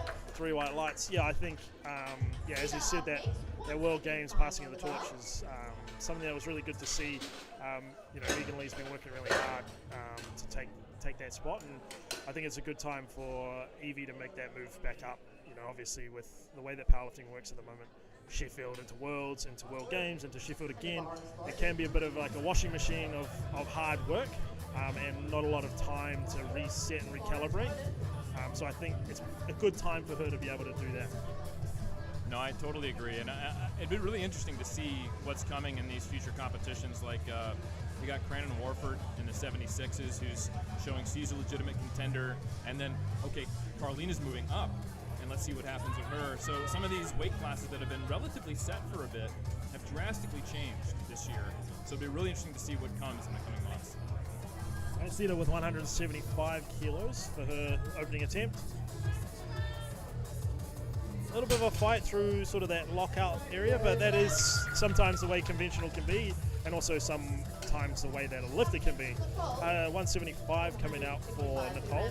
Now I've got a question for you. Do you think we see Sheffield type competitions at a lower level? So let's say a Europe's level or an Oceania level or an Asia level, to sort of continue on this trend of the building up of things. Nicole goes 175 and it flies off the floor, nice and easy. Very good. What do you reckon? Maybe we might see, I guess, maybe that next level down? I think I have 2 answers for you. One, we're already seeing it. So we had the Advances meet, we've had the SBD Austin, we have Girl Power, we've got Panna who puts on the Silent Worker, and that's expanding and moving around. So there already are money meets that are not the tip of the spear all-star game that Sheffield is. And I think that's really encouraging. And the second comment I have, it's going to be very much dependent upon, is there money in powerlifting? SBD kind of has cornered the market, but we see A7, we see Advances. If these companies, which frankly they're companies, can make a profit and see there's worthwhile investing it, it'll continue. Mary Lynn with 230 kilos for her opening attempt. Wow, okay, that's how you do 230 kilos. Wow, that's impressive. So what is her best deadlift? I know you said she's coming back after a little bit. Is she as powerful of a deadlifter as she is a squatter? I don't think you can be as powerful a deadlifter as a squat, to be perfectly honest. I think it's in the, I want to say 250 realm, but let's look it up because the reason I asked is she opened on, I believe, 215 on squats, and then she took a couple big jumps. So if maybe the squats are something that's a little less of a known factor than deadlifts, maybe she won't take as big as jumps, but she's opening heavier on deadlifts. I think their game plan's always big jumps. 132.5 for Anya. Good Nice second attempt there, 3 white lights. Nice job on ya. Nicely done. I'm really glad that you came in to tell me her name because I would have messed that name up real bad. I'll have a look. I think they are into big jumps. Like that's kind of her way of doing it. Her squat's got a big jump, and then she also likes doing the big jump. So her best deadlift's 257.5. Great. Well, it'll be pretty cool to see if she can make any movement on that. She certainly had a very strong opener, and if she makes big jumps, I think we'll see what the second attempt looks like as a rangefinder. All right. Well, now we got Madeline, who made everything look like nothing so far, and continuing that trend. Obviously, fast up and down on that squat. She actually had the same up and down on the bench press too. Yeah, and her deadlift is about as fast on the way down as her squats. Exactly, but with control. Remember, you got to keep your hands on the bar, people. Do not, and again to Eric's point before that he mentioned, when you drop the bar by accident, don't look like you did. Just walk off the. I hope they didn't see. Everything's intentional on the platform. Just smile and celebrate like you're Russ Orhe. Yes, exactly. Now we've got 147.5 kilos for Penny. Second attempt here. Generally, second attempts are sort of building you up for probably that PB deadlift or PB total. And I guess that second attempt's kind of making you feel the weight, but you can again make a bigger jump in your other lifts. Yeah, the second attempt on deadlifts are a key strategic lift. They should be a lock, but they also need to put you in a position, especially if you're in a battle, where you could potentially pull a lot more than you otherwise would have. This is the one lift where you'll typically see uneven jumps from first to second and second to third, where typically you'll see a smaller jump, or the same jump at most. Excellent pull. You're not going to typically see people jump 10 on squats and then 15, at least in more developed lifters who have a pretty confident attempt selection strategy and they've been in the game a while. But you will see them on deadlifts because sometimes that's just what you have to do to move up in placement. Yeah, and I think, we talked about it before, but like when you are lifting, you might be lifting for 5th and 6th place, but you should take that opportunity to learn. I tell you what, like being competitive with somebody even for those lower things, it's actually quite fun. It adds something to powerlifting that you sometimes don't get. No, absolutely, and it's something, if you have a lifter and they want to see how far they can push it, yes, you're absolutely trying to support them in their personal best and their goals, but you also want to give them that developmental skill. Here we go. A little hard at the top, but still pretty solid. And that developmental skill includes the actual jockeying for position and seeing what you need to do. And then the deadlift is really where powerlifting gets exciting. And I think that's something to consider for coaches as well. You may have a lifter who's the only one in their flight, or there's only 2 or 3, but you really do want to make sure that you develop the skill so that when you go to nationals and you are going to be in these very deep classes and dogfights, that you don't get overwhelmed by the speed and the depth of the competition and needing to make 2 attempt change and dealing with lot numbers, or you can get really caught out if you don't have that experience. 100%. I've got 180 kilos for Karen. This will equal what her squat was, and give her a 472.5 kilo total, which is a massive total for her. Very fast. She's looked excellent all day. Everything has moved super easy, so I'm very impressed. We've got Sita coming out with 185 kilos for her second attempt. Yeah, I think it's something that you can miss out on sometimes, and being in a couple of battles in my time, well, not necessarily for gold, can be for bronze or whatever, but kind of having that it's a bit exciting. You don't know what's going to happen. You're either pulling for the win, or the next guy you've got to try and push him as far as you can, but it adds something that you should really take out of powerlifting. No, I 100% agree, and I've only been in those situations as a coach, and I can tell you that's really exciting. It's a lot of fun. It adds another dimensionality to it, and it's a whole other skill you have to develop. So here we are on 185. Let's see how this moves. Really solid attempt. Yeah. Excellent. Good control. Beautiful. Yeah, not the most aggressive. She's actually kind of just controlled from the floor all the way to lockout. So a little bit on the a different style to conventional, but I quite like it. And at no point did she look like she was going to miss. Yeah, and she's not one of the upper back rounded, conventional deadlifts. When you start with a flat back, you get a little more you get a little less off the floor, and then you have to kind of be consistent in position. You see more grip and rip with the lift. There you go. Nice job. Yeah, you see a little more grip and rip with lifters who the positioning off the ground is the best thing that they need to get speed, and then trying to overcome that hard stick point. Yeah, and I think sometimes that's also like your, like sometimes being comfortable in that lower position too. You know, like I know for myself and a few of the bigger guys, it's not the most comfortable position to try and be down there figuring out where your hands are. You really just want to be down and up and ready to go, and you'll take the off part of that. So we got 252.5. So again, 22.5 kilo jump. So. And this is going right to what you said, I believe, was her personal best, right? Yeah, 5 kilo under. Oh, so okay, 257. So if she gets this and it moves well, that puts her in a position to probably go for a pretty big PR in her third. And she's been pretty consistent today. I believe she got all 3 squats. I didn't see the deadlifts, but this is going to tell us a lot about what she's got left. And this is a humongous deadlift. Wow. A little sticky at the top, but very powerful. Excellent. Yeah, that's a great lift, 3 white lights. So, I mean, I think with the 84 plus, the deadlift was actually one of the lifts that's probably lagged the most on a world level. I remember Teresa Samanu, like 7, 8 years ago, was 240, and that was like world class. And now we're looking at a lot of the 84 plus women going up 260, 270. We got Natalie Lalai in Australia. She's going to pull 280 soon, I reckon. So it's really good to see that development in those lifts. Got Anya here with 137.5 kilos. Let's see if she can finish off going 8 for 9. Locks it out. Very nice. Tough hold at the end. Looked pretty good from here. Referee save. Blue highlights, good lift. Yeah, and I think the development overall in all the weight classes has been really impressive, but I think that 84 plus, that deadlift has kind of rocketed out of nowhere. Truly has, and I could be wrong, but I think Natalie Lalai is actually stepping away from the sport, unfortunately. But I unless that's changed, but I do think that we're going to see development across the board. I don't think we're too far away from approaching the mythical 800, believe it or not, as we get more and more involvement in the sport. And here we go. Let's see this. See if she's able to move this one quick like the others. Yeah, there's still meat on that bone. Excellent pull. Yeah, she's actually made a similar jump pattern to her bench press, where the jump from first to second and then second and third is actually bigger. So she went up 12.5 from a 10 kilo jump, which is a little bit unusual, but if it works, right? 100%, and especially in younger lifters, a bit of a rangefinder.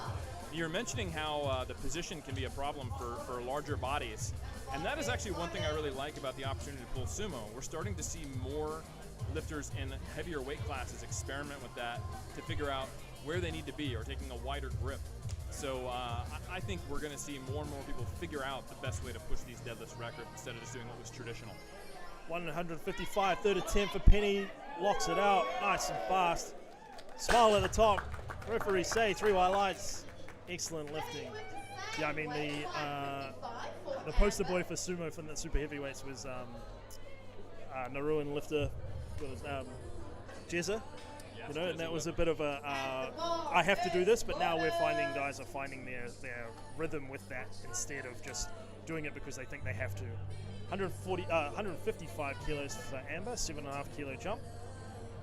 Equal jump from her opener to second to third. Big pull. Gives up on that one and says no thank you to the referees, so decided business decision there to not have to grind that all the way up. Brooke coming out with 162.5 kilos. Yeah, this is going to be a good fight for her, but I think based upon that last attempt, it was a little sticky at the top. So long as she can keep position and keep pushing, I think she might be good for it. Yeah, that lockout's always going to be a little bit of an issue. Just trying to get that, I guess, that last little bit where your hips come through and your shoulders come back. So we'll see what she can do here. Keeps pulling, gets to that lockout. Come on, lock it out. Gets it through. What do you reckon? I think it's good. There's 2 reds on that. I think that was a blue card. I'm not sure if they saw ramping or if they saw up, down, or the shoulders weren't back. To me, it looked good, but obviously I'm not sitting as close as the refs, and I'm also not a ref. Yeah, no, I think I could see it going both ways. I thought maybe just not quite locked out, but also very close. So sometimes, you know, that happens 2 to 1. Again, front ref has a different view to the sides, so they're probably in a better position to see that last little bit of the hips coming through. 187.5 kilos for Karen. This will give her a 480 kilo total in the 76 kilo class. Had an excellent day so far, made everything look super fast. Can she do it again? Gets the lockout, gets the hips through. Coach puts his hand up. What do they say? 3 white lights, good lift. Yeah, that was very clean. She's got to feel good about that. Coach is very happy. And now we're moving into some pretty big numbers coming up here. This will be exciting. I always love the end of a meet. You get to see what's the heaviest weight that's going to be on the bar. Probably, not in all cases. You know, sometimes the super heavies you see bigger squats than the deadlifts. But typically, this is where the fun stuff happens. And you really get the spirit of powerlifting watching these final deadlifts. Yeah, and I think in Auckland we've always been very lucky to have great deadlifters like Seb, Terry, finish off competitions in such a great way. We've got 190 kilos for Cedar. Again, she's got a bit of that flat back, slow style of conventional. So if she can just keep that position, she will hold this out. Yeah, absolutely. I think she's good for it based upon that last attempt. She's focused, good position. Yep, excellent job. And look at the patience. You know, that's the tough thing when you pull conventional like that. You're gonna have this. Your body is gonna want to scoop you underneath it. And that can really get you called for ramping or up down, and no, she stayed real disciplined there. I'm actually incredibly impressed by the way that she lifts, especially in the deadlift, because you just don't see that consistency all the time. And it was super impressive lifting from her. Nicole's coming out 192.5. This will be a massive PB deadlift for her. Generally struggles with the deadlift, but her training's been unbelievable. Let's go, Nicole, get it up. Come on, lock it out all the way through. Yes, big lockout, big smile, gets the down command. The referee say 3 white lights. Hell yeah. That's how you do it. That is a massive total from her. Yeah, that's a 520 total, I believe. Is that a PB? Yes, it will be. That's amazing. Yeah, that's when you're getting into the 500s in any weight class, but it's just really impressive to see that. Oh wow! So we've got a record here being attempted. This has got to be. I guess it's an Auckland record. I don't think we have the refs to set national, do we? No. Yeah. Unofficial national. Now, when I saw our last attempt, I was thinking somewhere in the range of 10 to 15. So this is right on the cusp of what I thought maybe she might have. But this is going to be a really awesome lift. And this is a unofficial national record. So it will break the national record, but due to it not being nationals and not having national referees, it cannot be a national record. So let's see what she can got. Yep.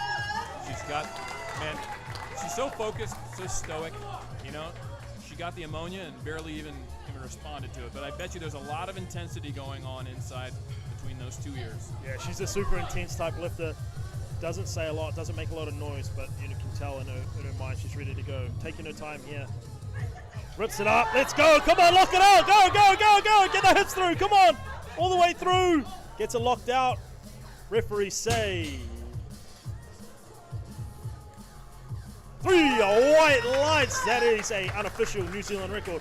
268. That's an unbelievable lift. Let's talk about patience there. You know, for lifters who take big jumps like that, and it tends to be almost no-go. You don't typically also see the discipline to maintain the position there.